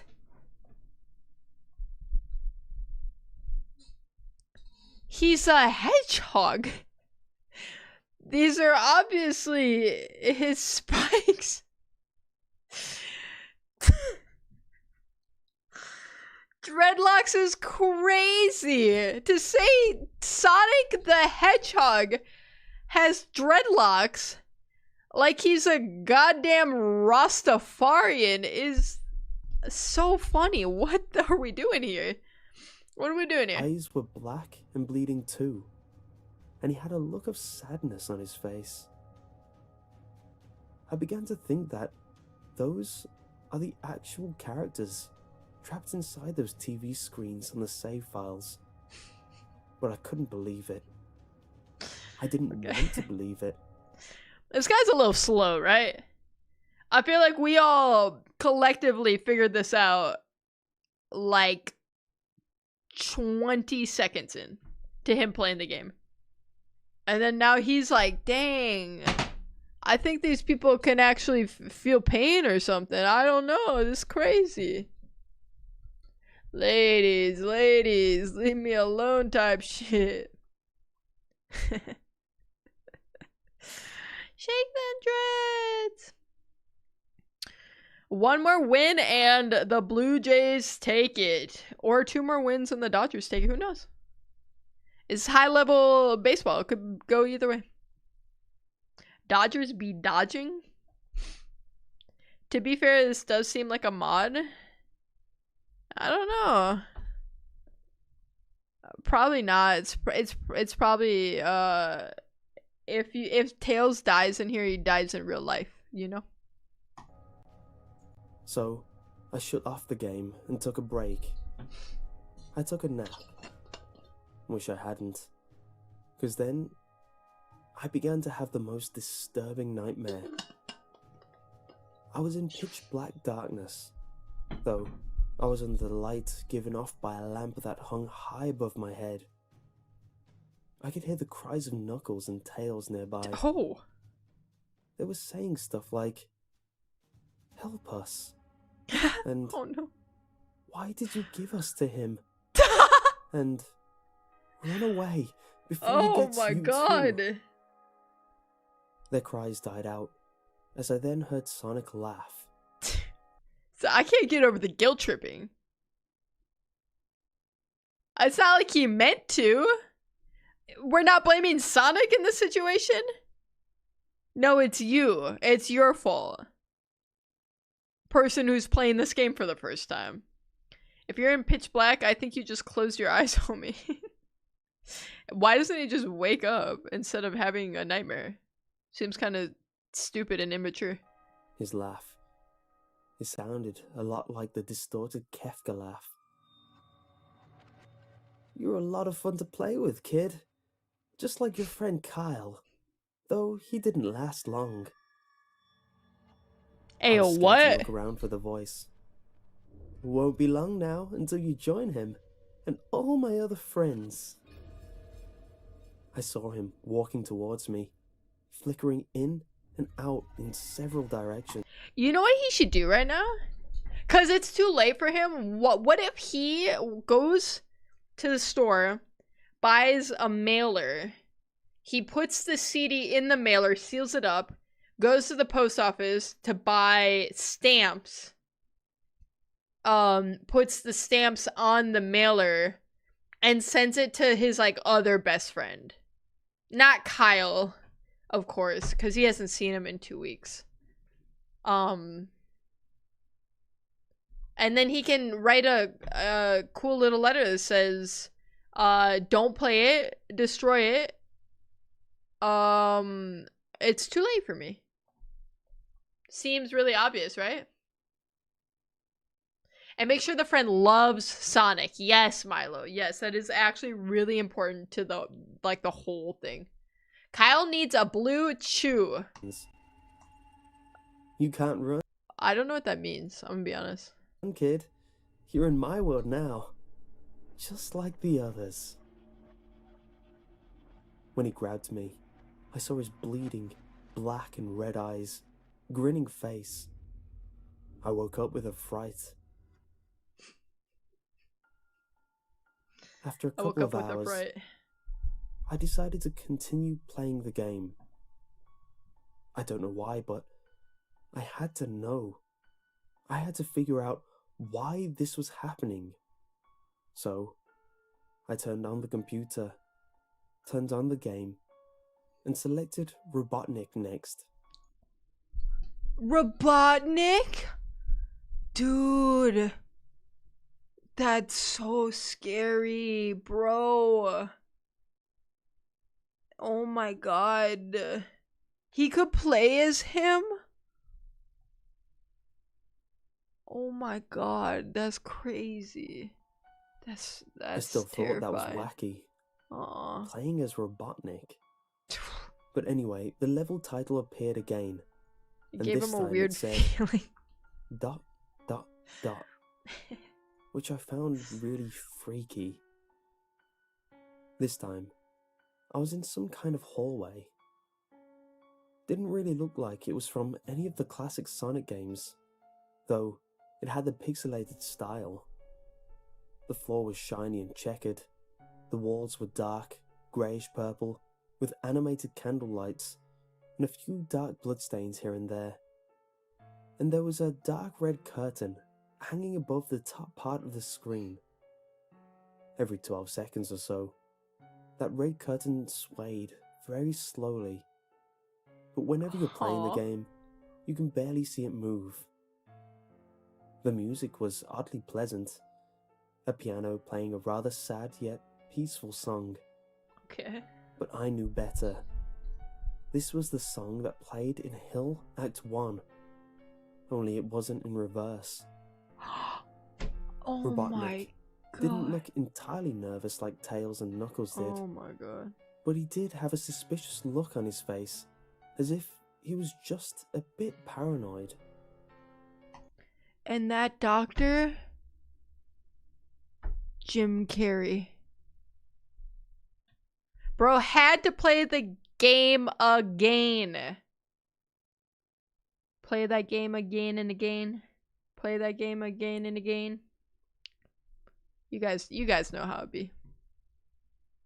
He did have a little animation You guys when get it. I just left him standing Where there. my brats at? He turned his head to the left, and then to the right at least twice, and then shrugged at me, as if he had no idea where he was, or where he was going.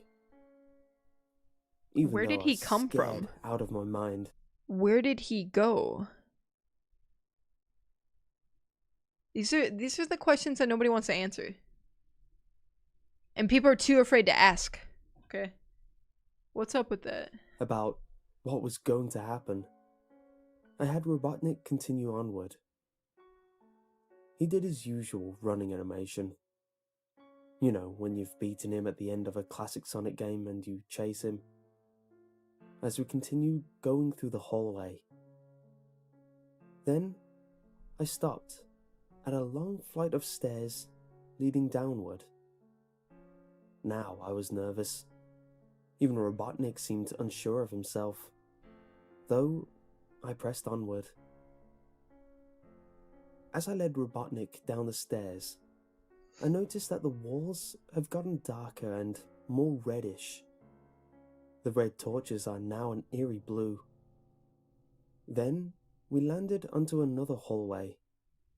This one was longer than the last one, or at least it felt like it. Oh my god, not a And longer then we hallway. headed down another flight of stairs. Anything but a longer hallway. You know what that means, guys.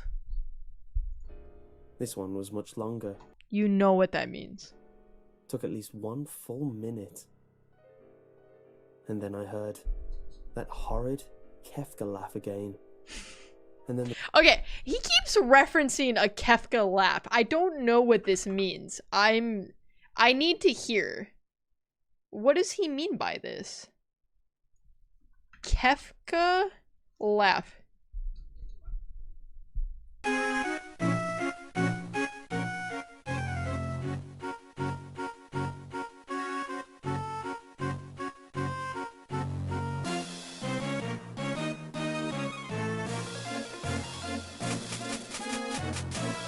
Why is this a 10-minute long video here?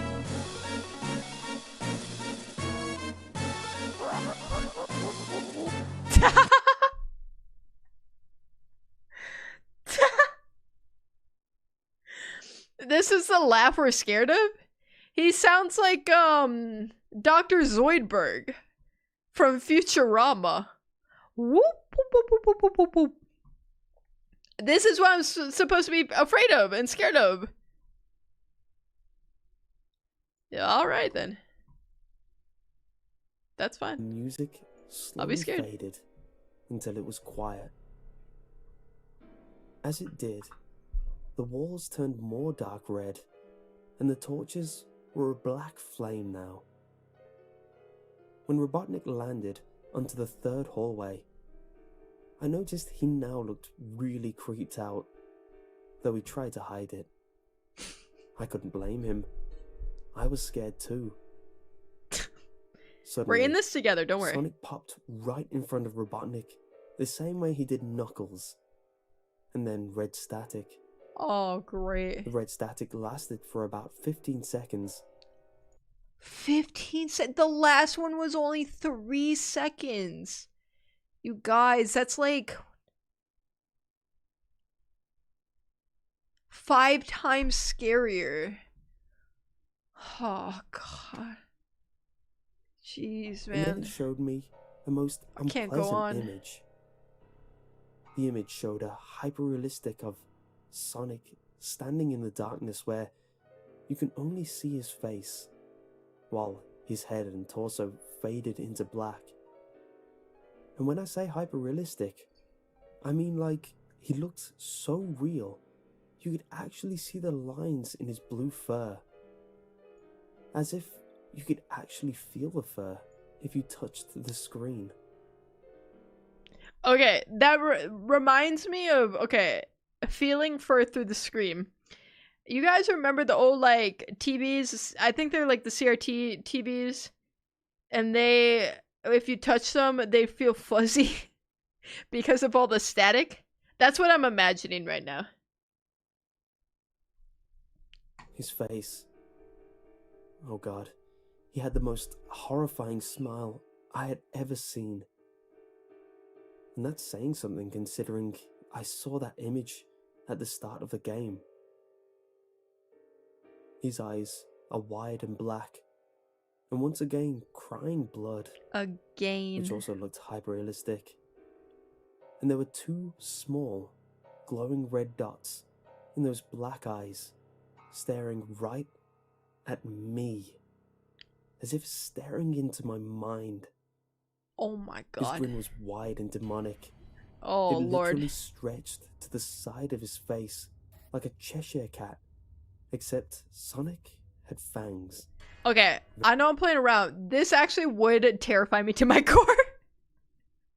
I actually would be so scared if I was playing the game and Sonic just turned his head so his dreadlocks were behind him and he's facing me now. And I'm seeing just like Jeff the Killer smile essentially from Sonic. That's not right. It would be very freaky. Very sharp I will give this guy this and nothing else. fangs, much like the werehog's teeth, except more vicious looking, somewhat yellowish, and from the look of it, he had stains of blood and small bits of flesh on his lips and fangs, Ugh. as if he ate some animal. Gee, can we maybe connect some dots here? Maybe it was all of the dismembered animals that we passed earlier. Can we rub 2 brain cells together here, buddy? I stared at that gruesome image for a good 30 seconds, never taking my Maybe the dead tails and knuckles? Perhaps?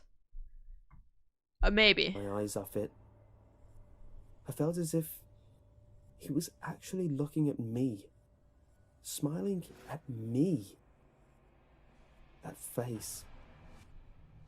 It just took 10 seconds for it to etch itself into my brain for good. Then, the image flickered with red static again 3 times, and on the 3rd time, I heard the Kefka laugh, except this time, it sounded distorted, demonic even. It went back to the image again, except this time, there was the text again, though it was messed up. But it was pretty much one of the most horrifying things I looked at since I had this game. It read, "I am God." It was when I read that image while looking at Sonic when... I mean, I guess I don't know what God looks like. It could be. It could look like Sonic. Kenji / Dwayne, hello. How are you? I find it funny that the Maple Leafs are a second fiddle in Toronto right now. Always the bridesmaid, never the bride. Now it's from the chili dogs. Sonic loves chili dogs. Don't talk about chili dogs to me right now because that sounds so damn good. I will go find a wiener schnitzel or something to go get one. The laugh sounds like a pigeon low key. Yeah, it's like a cooing noise. It's weird. It hit me. I realized right there and then, this Sonic was a monster. A pure evil, sadistic, all... Nothing gets past this guy, let me tell you. Not a thing gets past him. Powerful, nightmarish, demented monster. And all of his victims, including Tails, Knuckles, Robotnik, and possibly Kyle, are just his little toys. And the game is the very gateway into his chaotic, nightmarish world, and the very hell his victims are trapped in. Suddenly, in an actual split second, I screamed as Sonic lunged at the screen, screeching loudly with his mouth wide open to an unnatural length, revealing nothing but a literally spiraling abyss of pure darkness before the red static came again. This time much louder and distorted. So loud that it hurt my ears. I yelled and grabbed my ears as the red static screeched for a good 7 seconds. 7 seconds? Oh my god. It's insane. Ted, there's a little bacon in the fridge if you want. I made breakfast sandwiches. We got to the bottom of what I was smelling. It wasn't hot dog, it was bacon, which is close. Hello again, Kenji. How are you? Then, it stopped and showed nothing but black screen. As I sat there, staring at the black screen, one last text came up. "Ready for round 2, Tom?" The Kefka laugh. Now sound... His name wasn't even Tom. Oh my god. 6-7 mention? Brother, no, don't give in to the rot. It's too late. more clear, as if We've been Sonic rotted. was right behind me. Played again 3 times, as I looked at that Play it text again. in shock and confusion. Again and again. Then, I got booted back to the main menu, and this time, the 3rd save file had a TV image of Robotnik in the same tormented state as Tails and Knuckles. Robotnik's skin turned a dull grey, his mustache drooped and had blackened, His eyes Oh. broke and blood is coming from them. And he had a Oh. mere dead-like expression on his face. I looked at Tails, Knuckles, and Robotnik, and I cried a bit. I pitied them for the agony they're going through. They were forever trapped within the game, forever tormented by that horrid hedgehog, and always will be. Then the computer shut itself off. I couldn't turn it back on no matter what I did. I sat there for maybe 25 seconds, horrified. All this could have been avoided if he just listened to his best friend Kyle, who he hasn't seen in 2 weeks, and just didn't play the game. He caused this. He was warned against this. He did it anyway.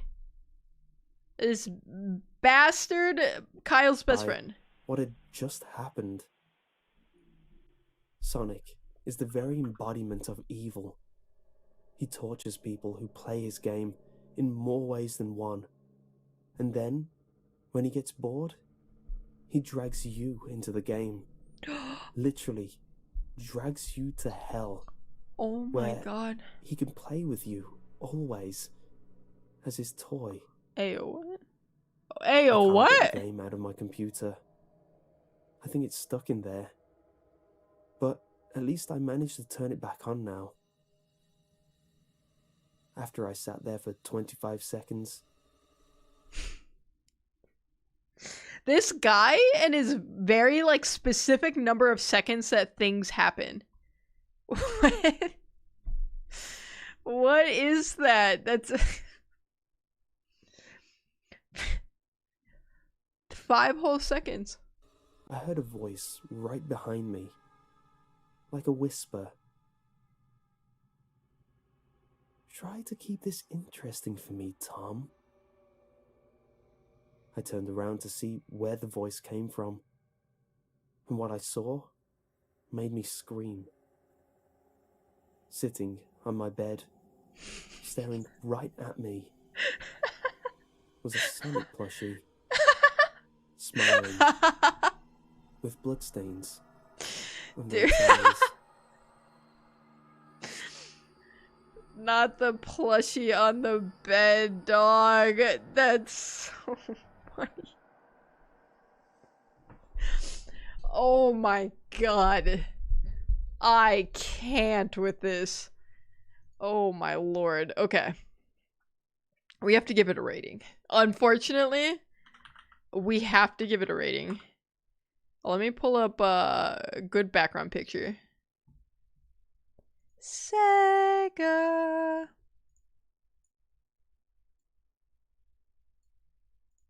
What the hell is happening? Let me just view the picture in a normal way. What is happening? What the hell? I don't know what Reddit's on about here. Okay, let me close that. This is the picture we're gonna look at. Okay, chat. What did we think about Sonic.exe? Because I have thoughts. Nura, hello. Am I late? Yes. What did I miss? You missed several creepypastas. These are the creepypastas in question.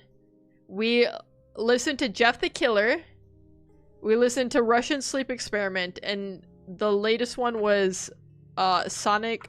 I did not spell that right. Sonic.exe. Okay. I'm gonna be honest. I was halfway through this video. It was like the 15-minute mark, and I could not believe that there was another half to the video. They dragged it on way too long. It did not need to be that long of a video or that long of a story. I think there were some elements of it that I liked that were kind of fun. Okay? The idea of like it's like Jumanji type,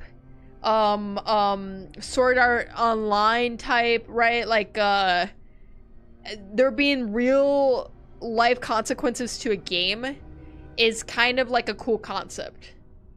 I love Sonic. As stated earlier, I have not one, but 2 Sonic emotes on twitch.tv/TedSchaefers. But I found the narrator to be so deeply frustrating and so annoying to me. I swear to God. Because, first off, dumb as a box of rocks. Let's start there. Homie's so dumb. Which I could get past if, like, he was just unlikable. You know what I'm saying? Real life consequences to a game is just gotcha rules. Wait a minute. You're onto something. Hi, Vixenova. The right term you're looking for is idiotic. I just can't get over the fact that you're saying your best friend sends you something that's like scary to you because you're like, this doesn't really seem like my friend. Like, I don't know, maybe there's something wrong. I'm concerned. He's telling me one thing. He's telling me don't play this game. And he just goes and plays the game. Pisses me off. It makes me angry. Why would he do that? And then he just kept acting surprised. And then, like Goob said, just has a speed running timer up. He's calculating every second, every amount of second that there's red static or Sonic is looking at us. Gotta be gamer. Dude, this guy sucked at gaming because he got everyone killed. He got Tails killed, he got Knuckles killed, and he got Dr. Robotnik killed. They're all dead. Damned for eternity. He probably got Kyle killed for his actions today too. They're all dead. There's nothing to be said. And I really, okay. I could maybe forgive everything else. I could forgive how much I dislike the narrator. I could forgive how just kind of cheesy and lame it was. He called Sonic's spikes on the back of his head dreads. I can't get over that. That's crazy. It's so funny to me. I'm not over that. Can I also point out the narrator described all the blood in the main screen to be realistic, and the blood on the face is the blood in question. Look at how realistic this blood is. You don't think this is realistic? Okay. Cut you open and it's gonna look just like that, Milo. That's not a threat. For legal purposes, that's not a threat. Okay, I think this was too long. The narrator was deeply unlikable. It wasn't that scary. The concept was just okay. I honestly give this a 2 out of 10. And that might even be a little bit generous. Okay? I take Jeff the Killer over this any day of the week. 'Cause at least that was very funny. It was... I got some great laughs out of that. Microsoft Paint looking up. Well, it's 16-bit. They did the best they could with what they had. Which was... Carry the 16 bits. Okay, that's not a lot. Okay. It is getting a little late. So I don't think I'm going to watch another full one. But what I wanted to watch is some of the, like, very, like, early creepypasta type videos that I remember watching way, way back in the day. Okay. And this, of course, is Marble Hornets. Okay. And if you don't recognize the name Marble Hornets, you might recognize it by its more popular name, Slenderman. So this was a YouTube channel. The first videos coming out 16 years ago. So this is like 2009. I remember watching these as they came out. Okay, I'm ancient. All right. And I remember being so terrified of, because like part of me thought like, oh, is it real? I'm like this dumbass kid. I'm like, I don't know. It's pretty convincing. It's like Blair Witch Project-esque, okay? Can we see Cat Ghost? I have no cat ghost. I have no cat, I have no ghost. So I cannot help you with either, unfortunately. I wish I could, but I cannot. Relaxing car drive video. No. We're not doing that. So I just wanted to watch these until we get to maybe we'll do like the first 14 or so. Yeah, we'll do the first 14. I wonder how much of this I'm going to remember. Noodles! Hi, Noodles! Big fan of cats and ghosts, to be fair. Is it to be fair or to be frank? Did you get a haircut? Noodles! This is a sensitive subject for me, okay? Last stream, I gave the details of what happened when I went to go get my haircut, okay? Because yes, to answer your question, yes, I did get a haircut. This is not the haircut I asked for. They just took some creative liberties, that's all. It never is. It usually is. It's usually close enough. When I ask for a haircut, it's almost like always close enough, okay? But instead, she just took off all my length in the back. It's just all gone. It's just not there. It took me so long to grow it out. I mean, it is what it is, you know? I'm going to go to bed though, because it's getting late. Snoozers, goobers. Night, Milo. Thanks for hanging out. Cat Ghost is a creepy ARG. It's on YouTube. I'll put it on the list. Cause I'm not 100% sure what I'm doing for Friday stream yet. I want to do a baking stream, but there's logistics involved in that. Like a Halloween, sort of a baking stream. But that's not confirmed. So I could also do more like creepypastas or something like that. Well, we'll figure it out. I don't know. I got a old 2 days to decide. It will be an early stream though. It's gonna be noon PST probably. It's not a hard noon, but it's gonna be early.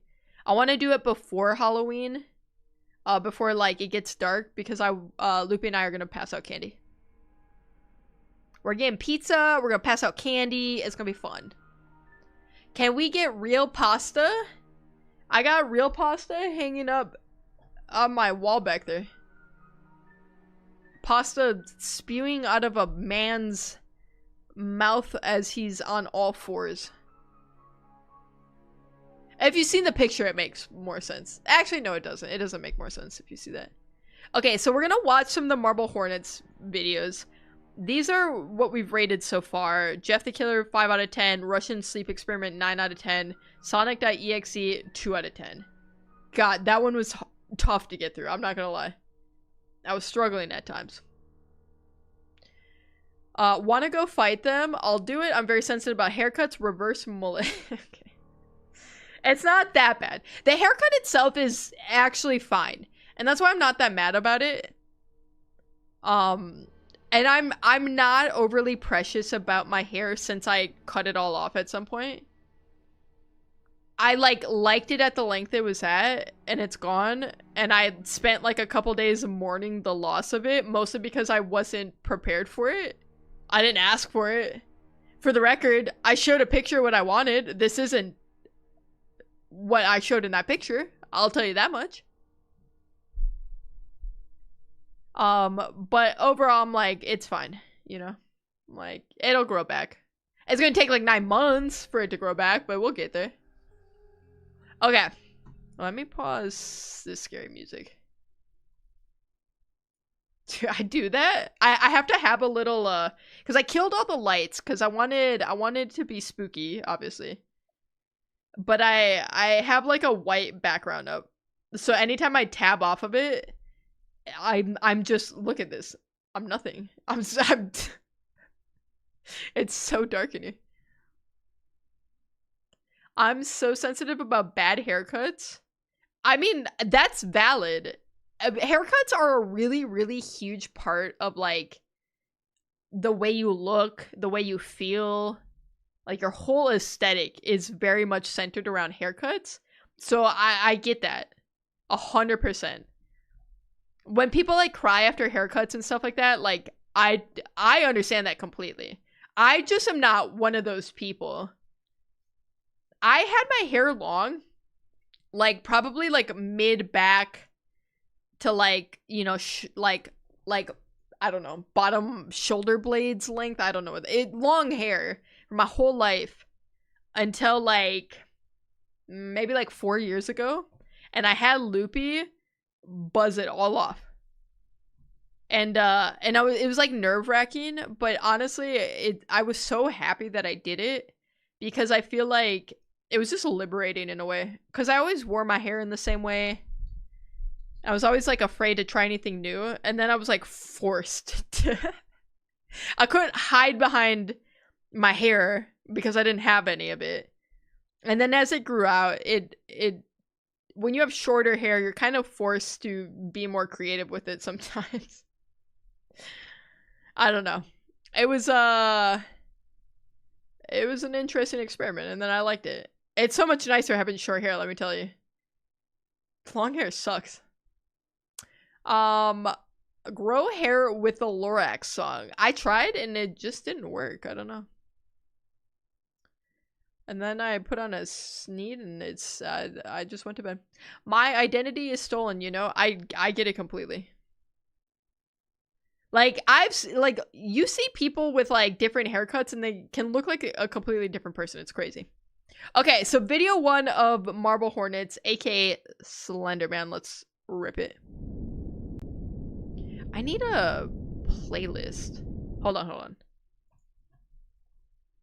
Let me do some searching here.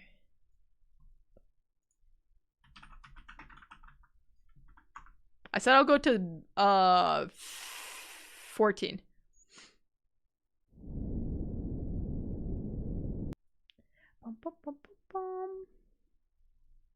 Alright, let's get you guys back in. There we go.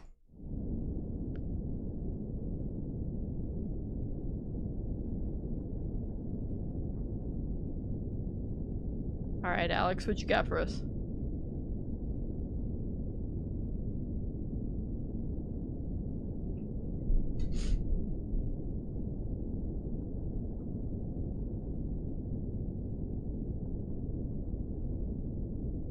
Okay. It just sounds like working too hard.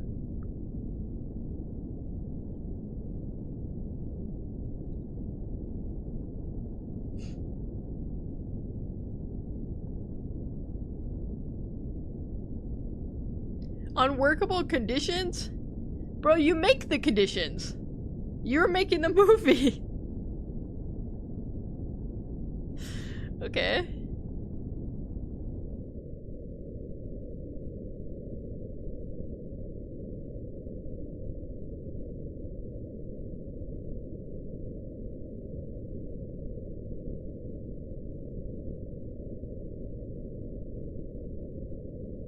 God, I do remember the ambiance being so good on these.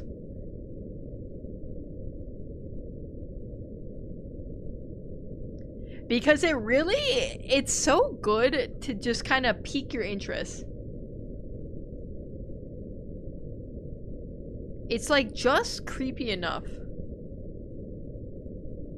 And even this, it's like there's nothing explicitly creepy about what he's saying. Like, this sounds like a burnt out college student who just had a bad experience trying to make his film and is like, you know what, F it, I don't care about this movie, like, I just want to move on. And then like that's it, right? Like, there's not much that's like in this intro that's like, oh, this is scary, like this crazy Slender Man was around or whatever, right? Yet, like, there's something about that, like, ambient noise in the background and it just being like text over these like scenes with like no context to like what you're actually seeing. Like, it's just something kind of unnerving about it. He's been sitting on these for 3 years.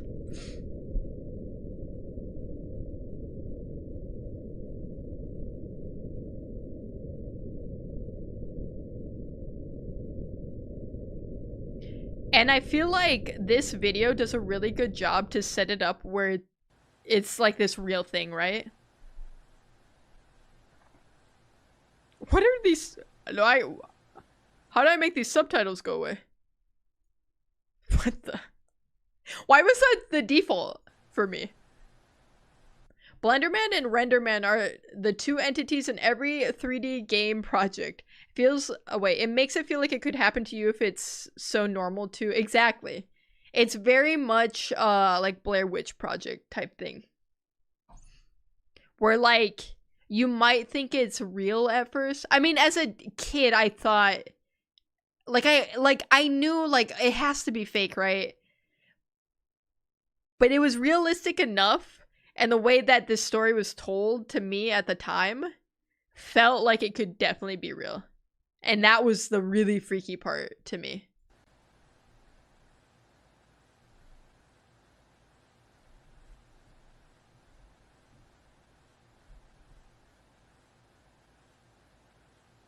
Right.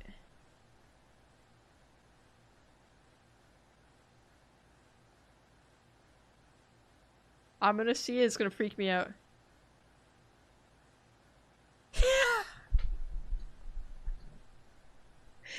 Dude.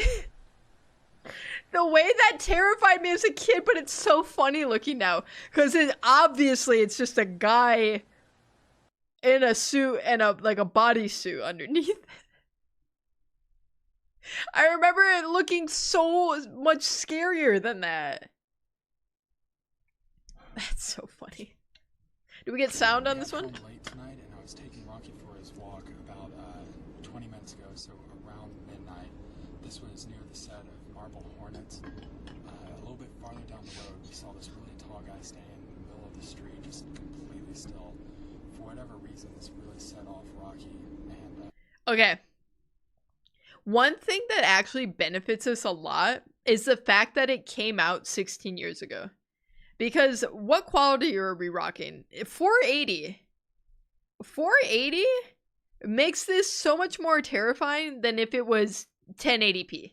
If this is coming out today in 4K, this isn't scary. It's laughable.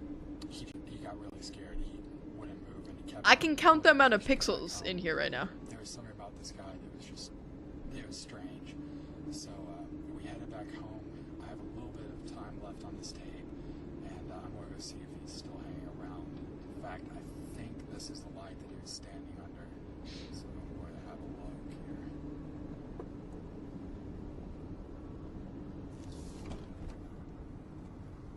And I'm not pulling over, for the record.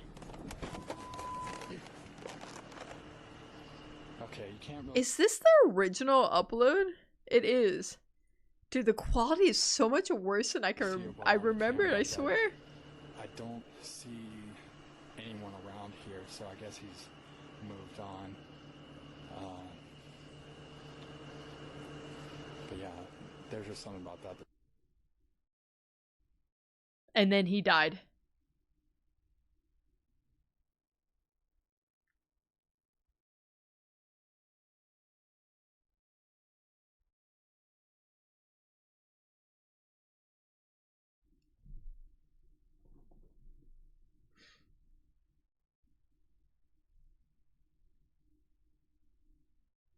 This is just Alex's descent into madness.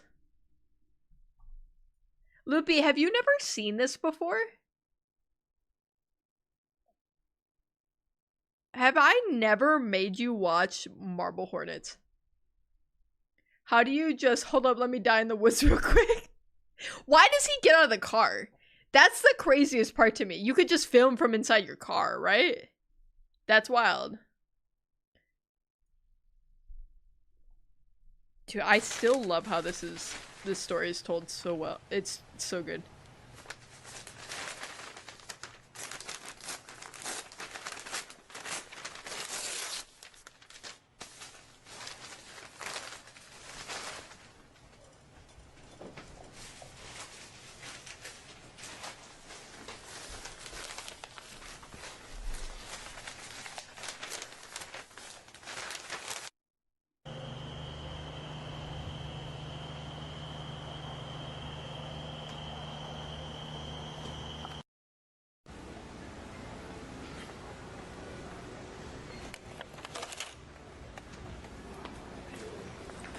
Is he buying film?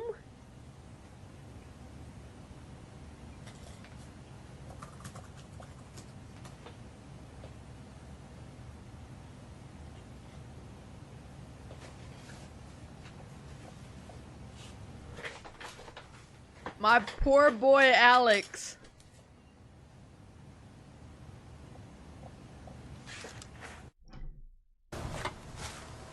In America, we don't have Slender Man, we have mildly obese man.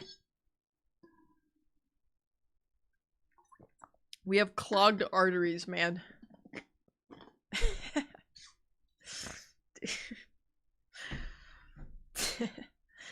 That shit's funny.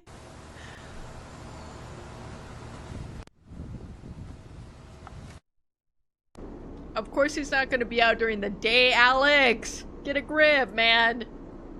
Imagine Slenderman's just in the back seat. Just imagine for a moment, if you will.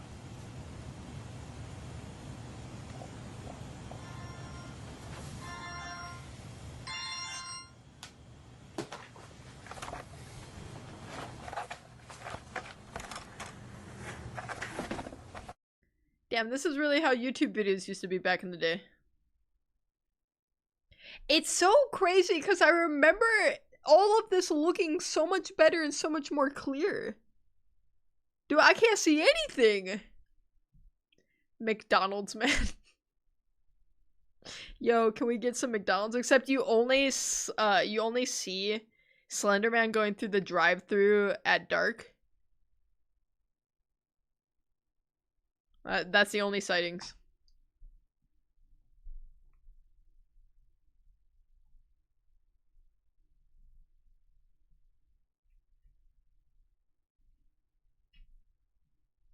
Alex didn't give him any info about this. He's like, here's these tapes. Good luck.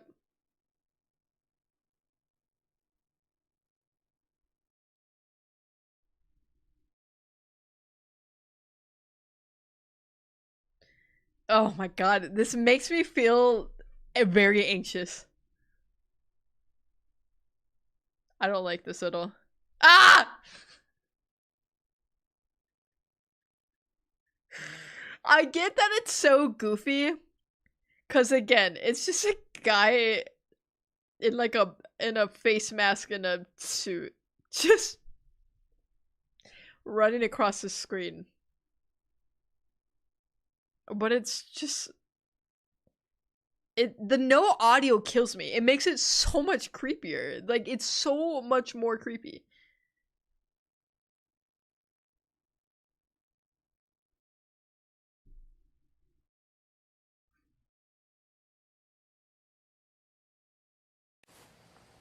Alright, it's recording. Okay. This is the gazebo where I want Brian to come back and reflect. Later in the movie, this will probably be about 3/4 of the way through. This will just be by himself, right? Yeah.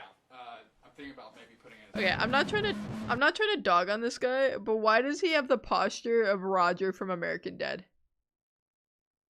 McDonald's man haunts the ice cream machine at 3 a.m. That's why it's always down. It's always broken because of McDonald's man.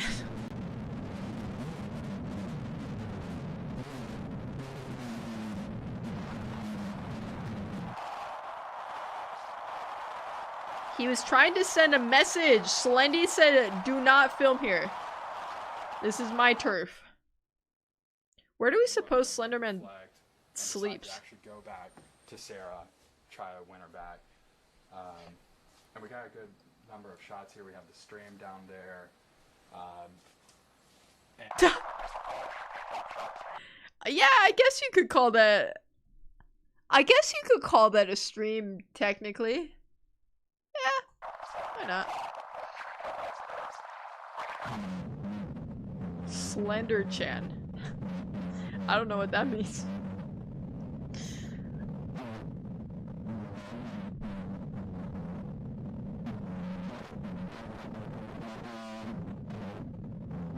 What you guys don't know is the audio is actually distorted because the cameraman accidentally spilled his Diet Coke on it. On the mic. Area. It's very, classic. I don't know, secluded, I guess. Alright. Alright, this is going to be near Sarah's hunting camp. Over there is where we're going to do the bonfire scene. Over by the fireplace. Yeah. I also want to have a shot of the next day where Sarah and Brian, I might also have Tim there at some Breaker point, 1-5. are sitting around thinking about the past, you know, just talking about days gone by. I really like this place since we have the tree line that basically blocks off our entire shooting area, and we also have these really tall trees right in the middle, which personally I just think are really cool. What's that tall red thing over there? Yeah, that's like an old climbing wall, or I can't remember if it was a climbing wall or if the fire department. Why is that so creepy though? I hate that structure just being in the middle of all this. It's not right. Maybe the Slender was the friends we made along the way. That tall grass were all level, or we had more of it, just kind of abruptly stops over there. Yeah. But I'm sure we can work a way around it.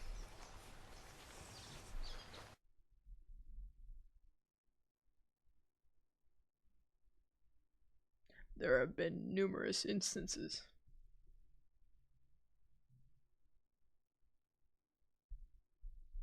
That God, man, because that's also what made it so freaky. The no audio, the distorted audio. Because that makes it just so much more... I don't know, like...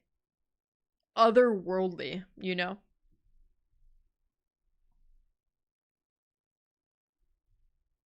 How many tapes did he say he got?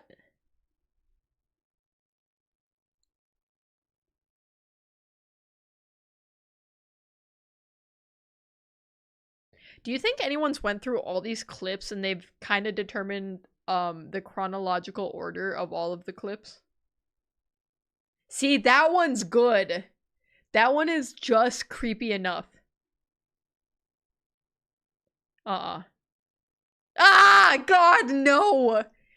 I remember this one being so scary. This one is so well done. I hated that. I still hate that. That is nightmare fuel. Oh my God. Dude. The no audio? Him lurking around the house? Dude, I hated that. Let's start again. Let's start again. To look at you. Yeah, that's fine. Yeah. Alright, I'm rolling, and just a second, let me... I thought you were talking to her. Oh, crap, I just lost this script. And I'm talking to Brian. Yeah, don't say anything, because the camera picks it up. Alright, you ready? Yeah. Are you gonna feed me Tim's lines? Yeah, just a second. Alright. Action. I don't know. This town just doesn't feel the same to me anymore. I missed it so much when I was in college. But now that I'm back, I just feel like a depressed teenager all over again. Stuck in a loop of unhappiness. Maybe you've grown up. I don't know. Maybe this town has grown up. Maybe it has. Listen, maybe it's a good thing that the film never came out. Not to dog on Alex here, but this was your best work? This is what we came up with? Alright, good. I don't know. Are we gonna do it again? Are we? No, we're done. Oh, he back there in the That's it? daylight. We're done. Okay. He was just back there in the daytime?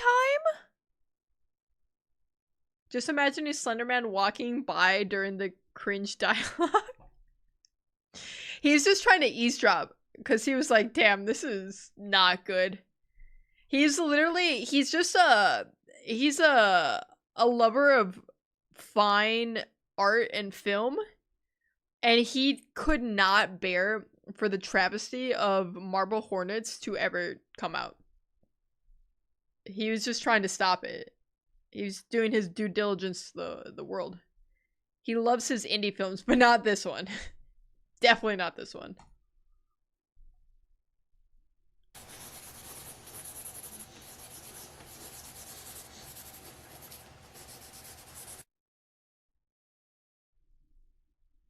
He got the charcoal out.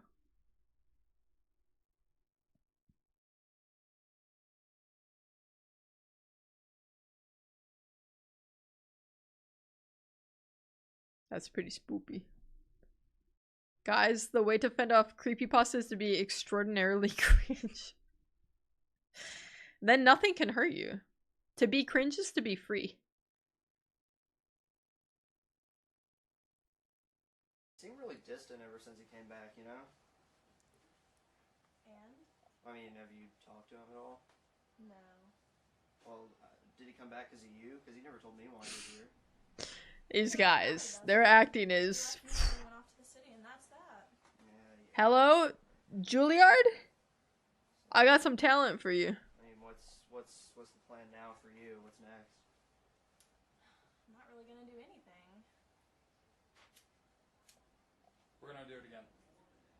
This is so 2000 aughts, like... Conversation. You guys still sound like you're reading off of the script. Let's just The whole look.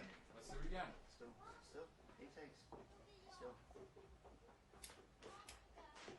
Here we go, Remember smoking is bad for you? I don't think so. Well, no, we can't. If it was bad for you, why would you look so cool when you're doing it? That's what happens when you come out of a public place. Good thing I didn't have anything to do later today, Yeah, you know? I know. I feel like I never noticed this when I first watched through these. Why we have a whole ass... There's children in the back. Just like having a play date. Obviously, we gotta wait to shoot this scene, right? Am I crazy? That's gonna... We can't fix that in post. Why would you have anything to do anyway? You knew you were coming on set. You knew this could take a while. Yeah, it was supposed to be an Obviously it is. afternoon shoot, though. You guys would do it right first It was time. afternoon shoot. I didn't even buy lunch Let's for just this do it shoot. Let's just do it Let's just again. do it again. Just stop. Alright. Action. He seemed really distant ever since he came back, Cut. you know? From the beginning. Rolling. What? Roll. it recording during the break? I told you to keep the camera recording at all Yikes. times. Oh. Alex is pissed. I forgot for a second. You forgot. I gave you one job. All you're supposed to do is come in here, set up the camera, make sure it doesn't fall over, and press record once. Oh my god. Don't stop it at all. I made this extremely clear. If this is gonna go on for a while, can I get a script again? You're saving time on the tapes. You helped me load up the car. You know how many tapes we have. If we run out of time on this tape, we'll get another. It's not a problem. I mean, how clear do I have to make This it dude's before a you listen? douchebag. You brought your dog. Theo, hi Theo. Oh my god, we got you on YouTube and Twitch. We are watching Marble Hornets, aka the Slender Man series. We're only watching to episode 14. The previous creepypastas we've watched tonight are Jeff the Killer, Russian Sleep Experiment, and Sonic.exe. And these are my ratings for those. Alex is about to slap a hoe. He might be mid-slap right now as we speak. Like, hands about to meet the face of the cameraman. I have to switch from Twitch to YouTube. Alright, well, I'll see you over on YouTube. How many sets is that? Memorize your lines. It's just a mistake. Memorize your lines. Maybe we'll get through this a little bit faster. Memorize your lines. Just don't read them right off the page. You gotta be a okay. little bit more human with it. Because Don't I've be had so... the script in every scene. Exactly. Yeah, act. How about that? Oh yeah, that's real nice. Considering how much you're paying us and everything. Why would I pay you for what you're giving me? I mean, That's illegal. So I will text on both. Okay. I'm gonna be ping-ponging back and forth reading the chats, Theo. I think Slenderman is the union worker to the protect the actors. Wait! You're onto something. Slenderman says, say no to unpaid labor. really? Oh, that's real nice. Who else is gonna work with you with this attitude? What? Yeah, you already spent I'm so much sorry. money on tapes. You can't afford actors anyway. Let's just get it done with. All right? Let's just get it done. I'm sorry. Just don't stop recording. It's not a problem. Plenty of tapes. Okay, fine. Sorry.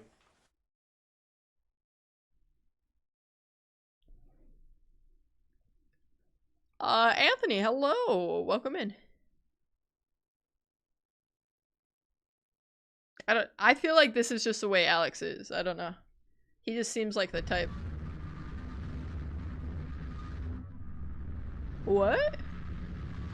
What does this mean?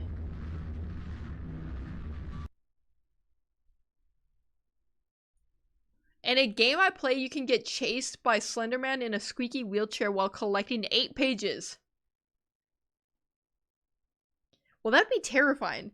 If I'm trying to, like, evade some sort of monster, and then I have a squeaky-ass wheelchair, I have nothing I can do to not make noise, that's freaking me out. I hate that. Slenderman is the climate activist protecting the forest. Oh, it's Climate. I was like, what's climate? I don't know what that is.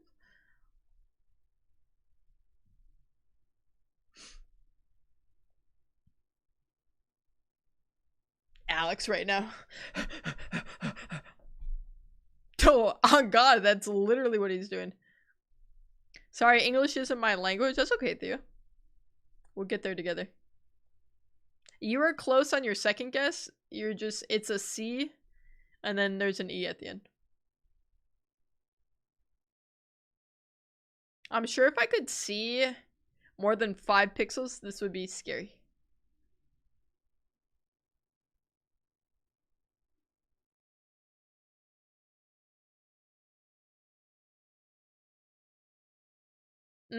Nope. In the middle of the woods? No. No, Slenderman is in the wheelchair, and you can tell when he's closer. Oh! Well, that sounds way less scary. So he can't sneak up on me, is what you're saying. That's perfect.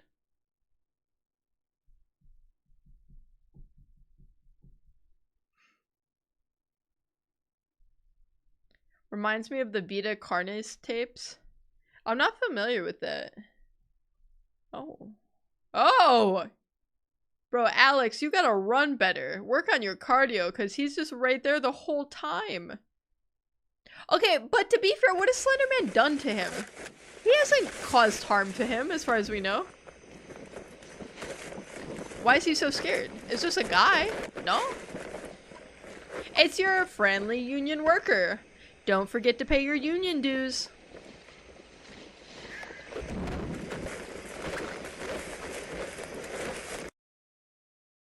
These ones freak me out too. Because what's going on? Slenderman just protecting nature. Slenderman's kind of a liberal. I'm not gonna lie to you guys.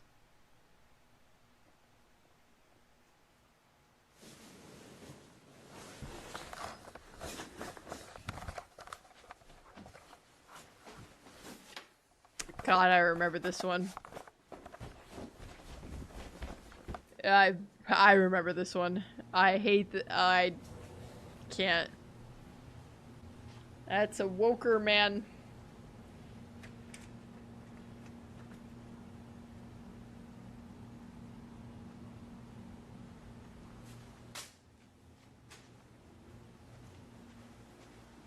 I know it's coming and it's still gonna scare me. That's the worst part.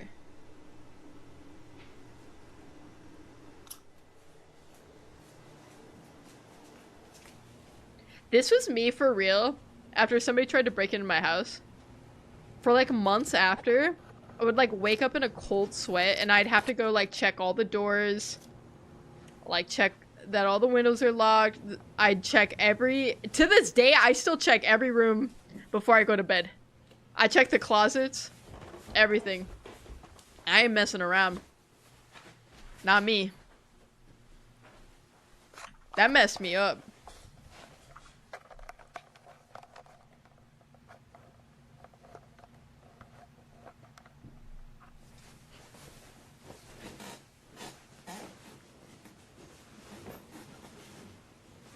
The ads saved me.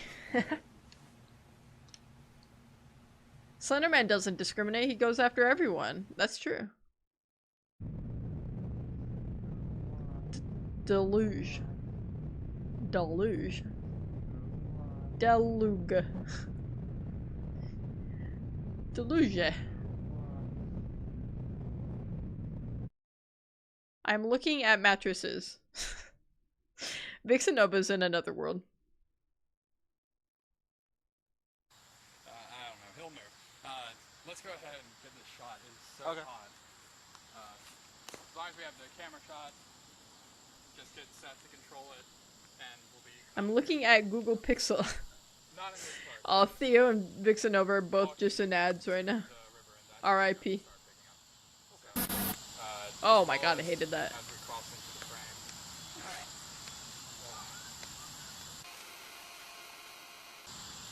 I hope so. And that's about as far as we're gonna go. We don't want to tag you. Dude, can they not get a better mic? Oh.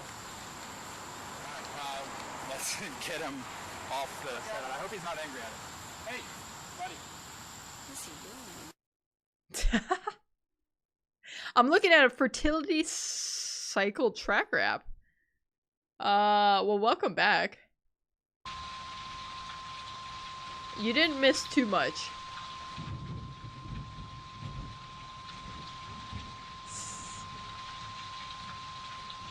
Honestly, it's probably better in ads than out here in the real world.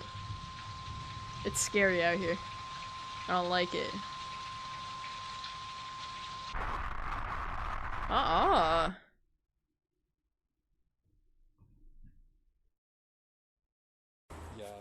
Does Slenderman like rain? Do you have the extra one? I think he likes all weather. From what I can tell. We've seen him in the day, we've seen him at I night. think I left it in the passenger seat. In the cold and the If heat. not, the trunk. Alright. I'm gonna keep on going though, so just... Don't demons hate water? I mean, is he a demon? He's just a guy, no? He's just a dude.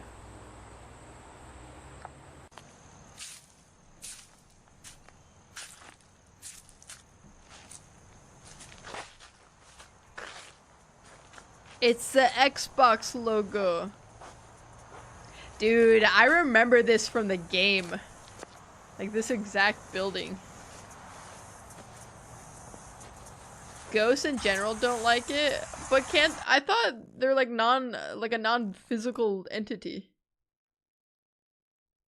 The slender suit would shrink when wet to dry. It's just like, it's like a wool suit, so when it gets wet and dries, it's like up to like here, like the sleeves. This looks like a little kid who outgrew it. Man. I mean, why are you lurking around in an abandoned building like that? Like, what? We don't have to do that.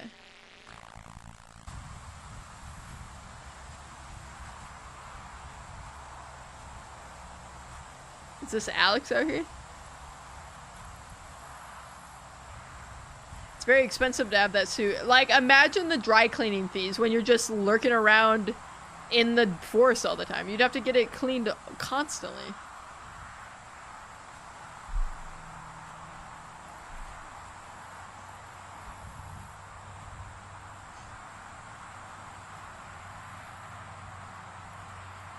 I just imagine like Slender Man walking across the sidewalk right now. Like nobody else notices. Nobody on the road or anything.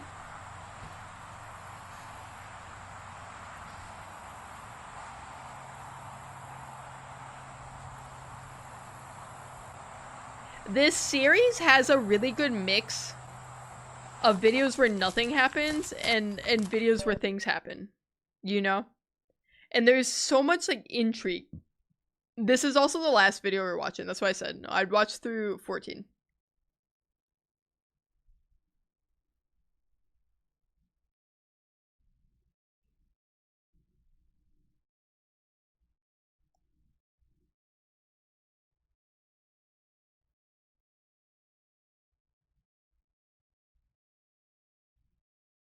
No. Nope. No! Alex, wake up! Alex, please, for the love of God, wake up, Alex! Maybe he just wants to tuck him in. It's bedtime?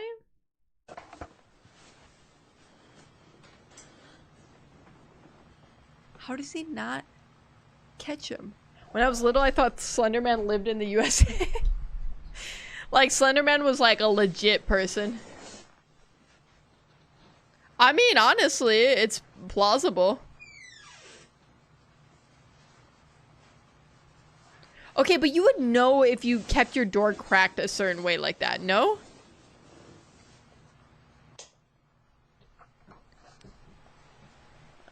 I just feel like... why... Oh, no explanation.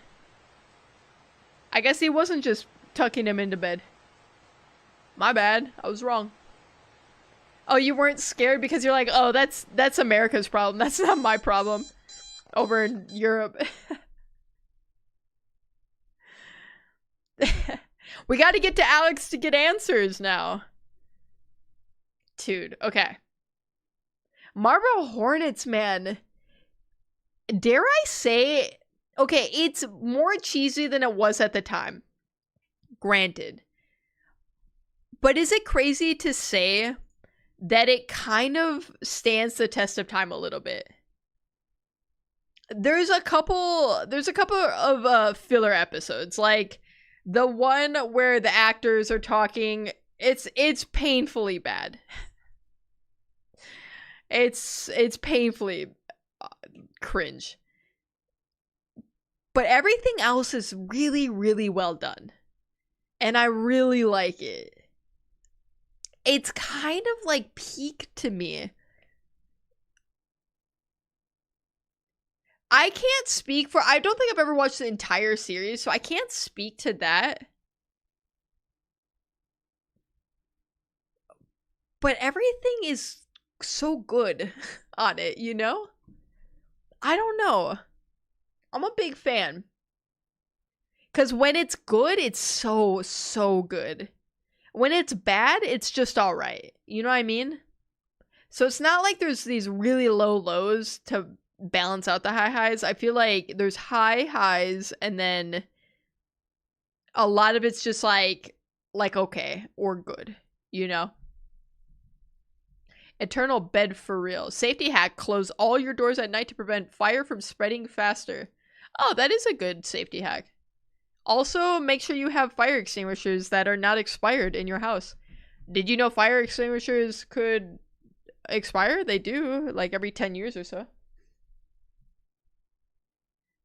And you also have to get them serviced. Good enough. Thigh highs. That's talking about something else. You have to check out Vita Carnis.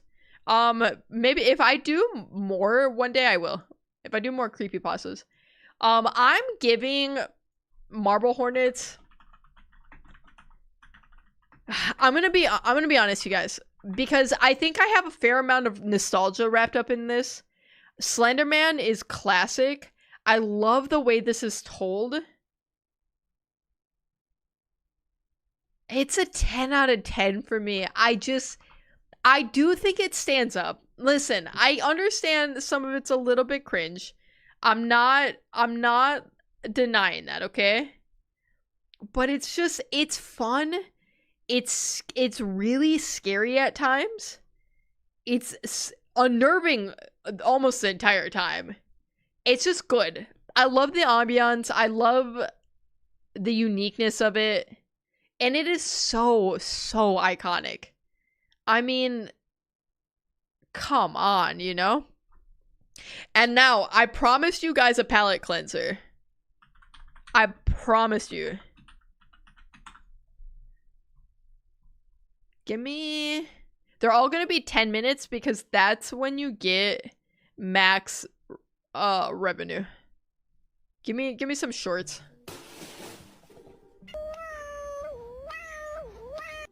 That's me with the lily. No! This video's making me upset. They're all just getting hurt. These are all bad. Give me something fun. Yes, now we're talking. That's me with Dorothea. Except she likes kisses now. Guess I'll just wipe my ass with my freaking hand now. Stop, you're scaring me. I love this ratchet cat. Me.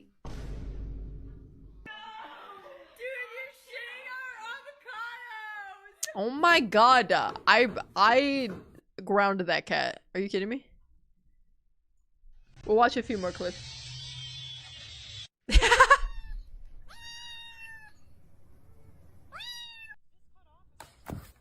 I've never had a kitten. I think if we do this again, we gotta make standards like plausibility, fun to watch, creep factor, depth/lore, and aesthetic. I think that's good. Like, aesthetic or like atmosphere. I actually don't mind when they're so bad they're funny too. To me, I can find it pretty enjoyable in that case. What am I looking at over here? Do you see this? Are we looking at this thumbnail? Is this Guy Fieri but cat? Is Cat Fieri? Yeah, I just I went based off of vibes today. This was my first time listening to almost all these or watching them. Except for Marble Hornets. And I'm pretty sure I read Russian Sleep Experiment like a million years ago. That cat too big. Aw, don't laugh at him. Cats are cats are crazy sometimes.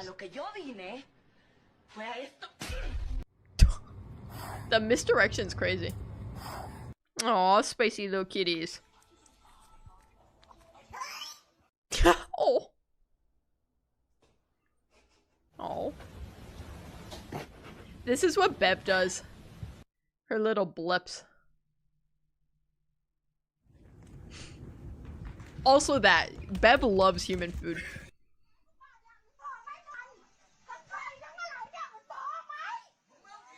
You seeing this shit?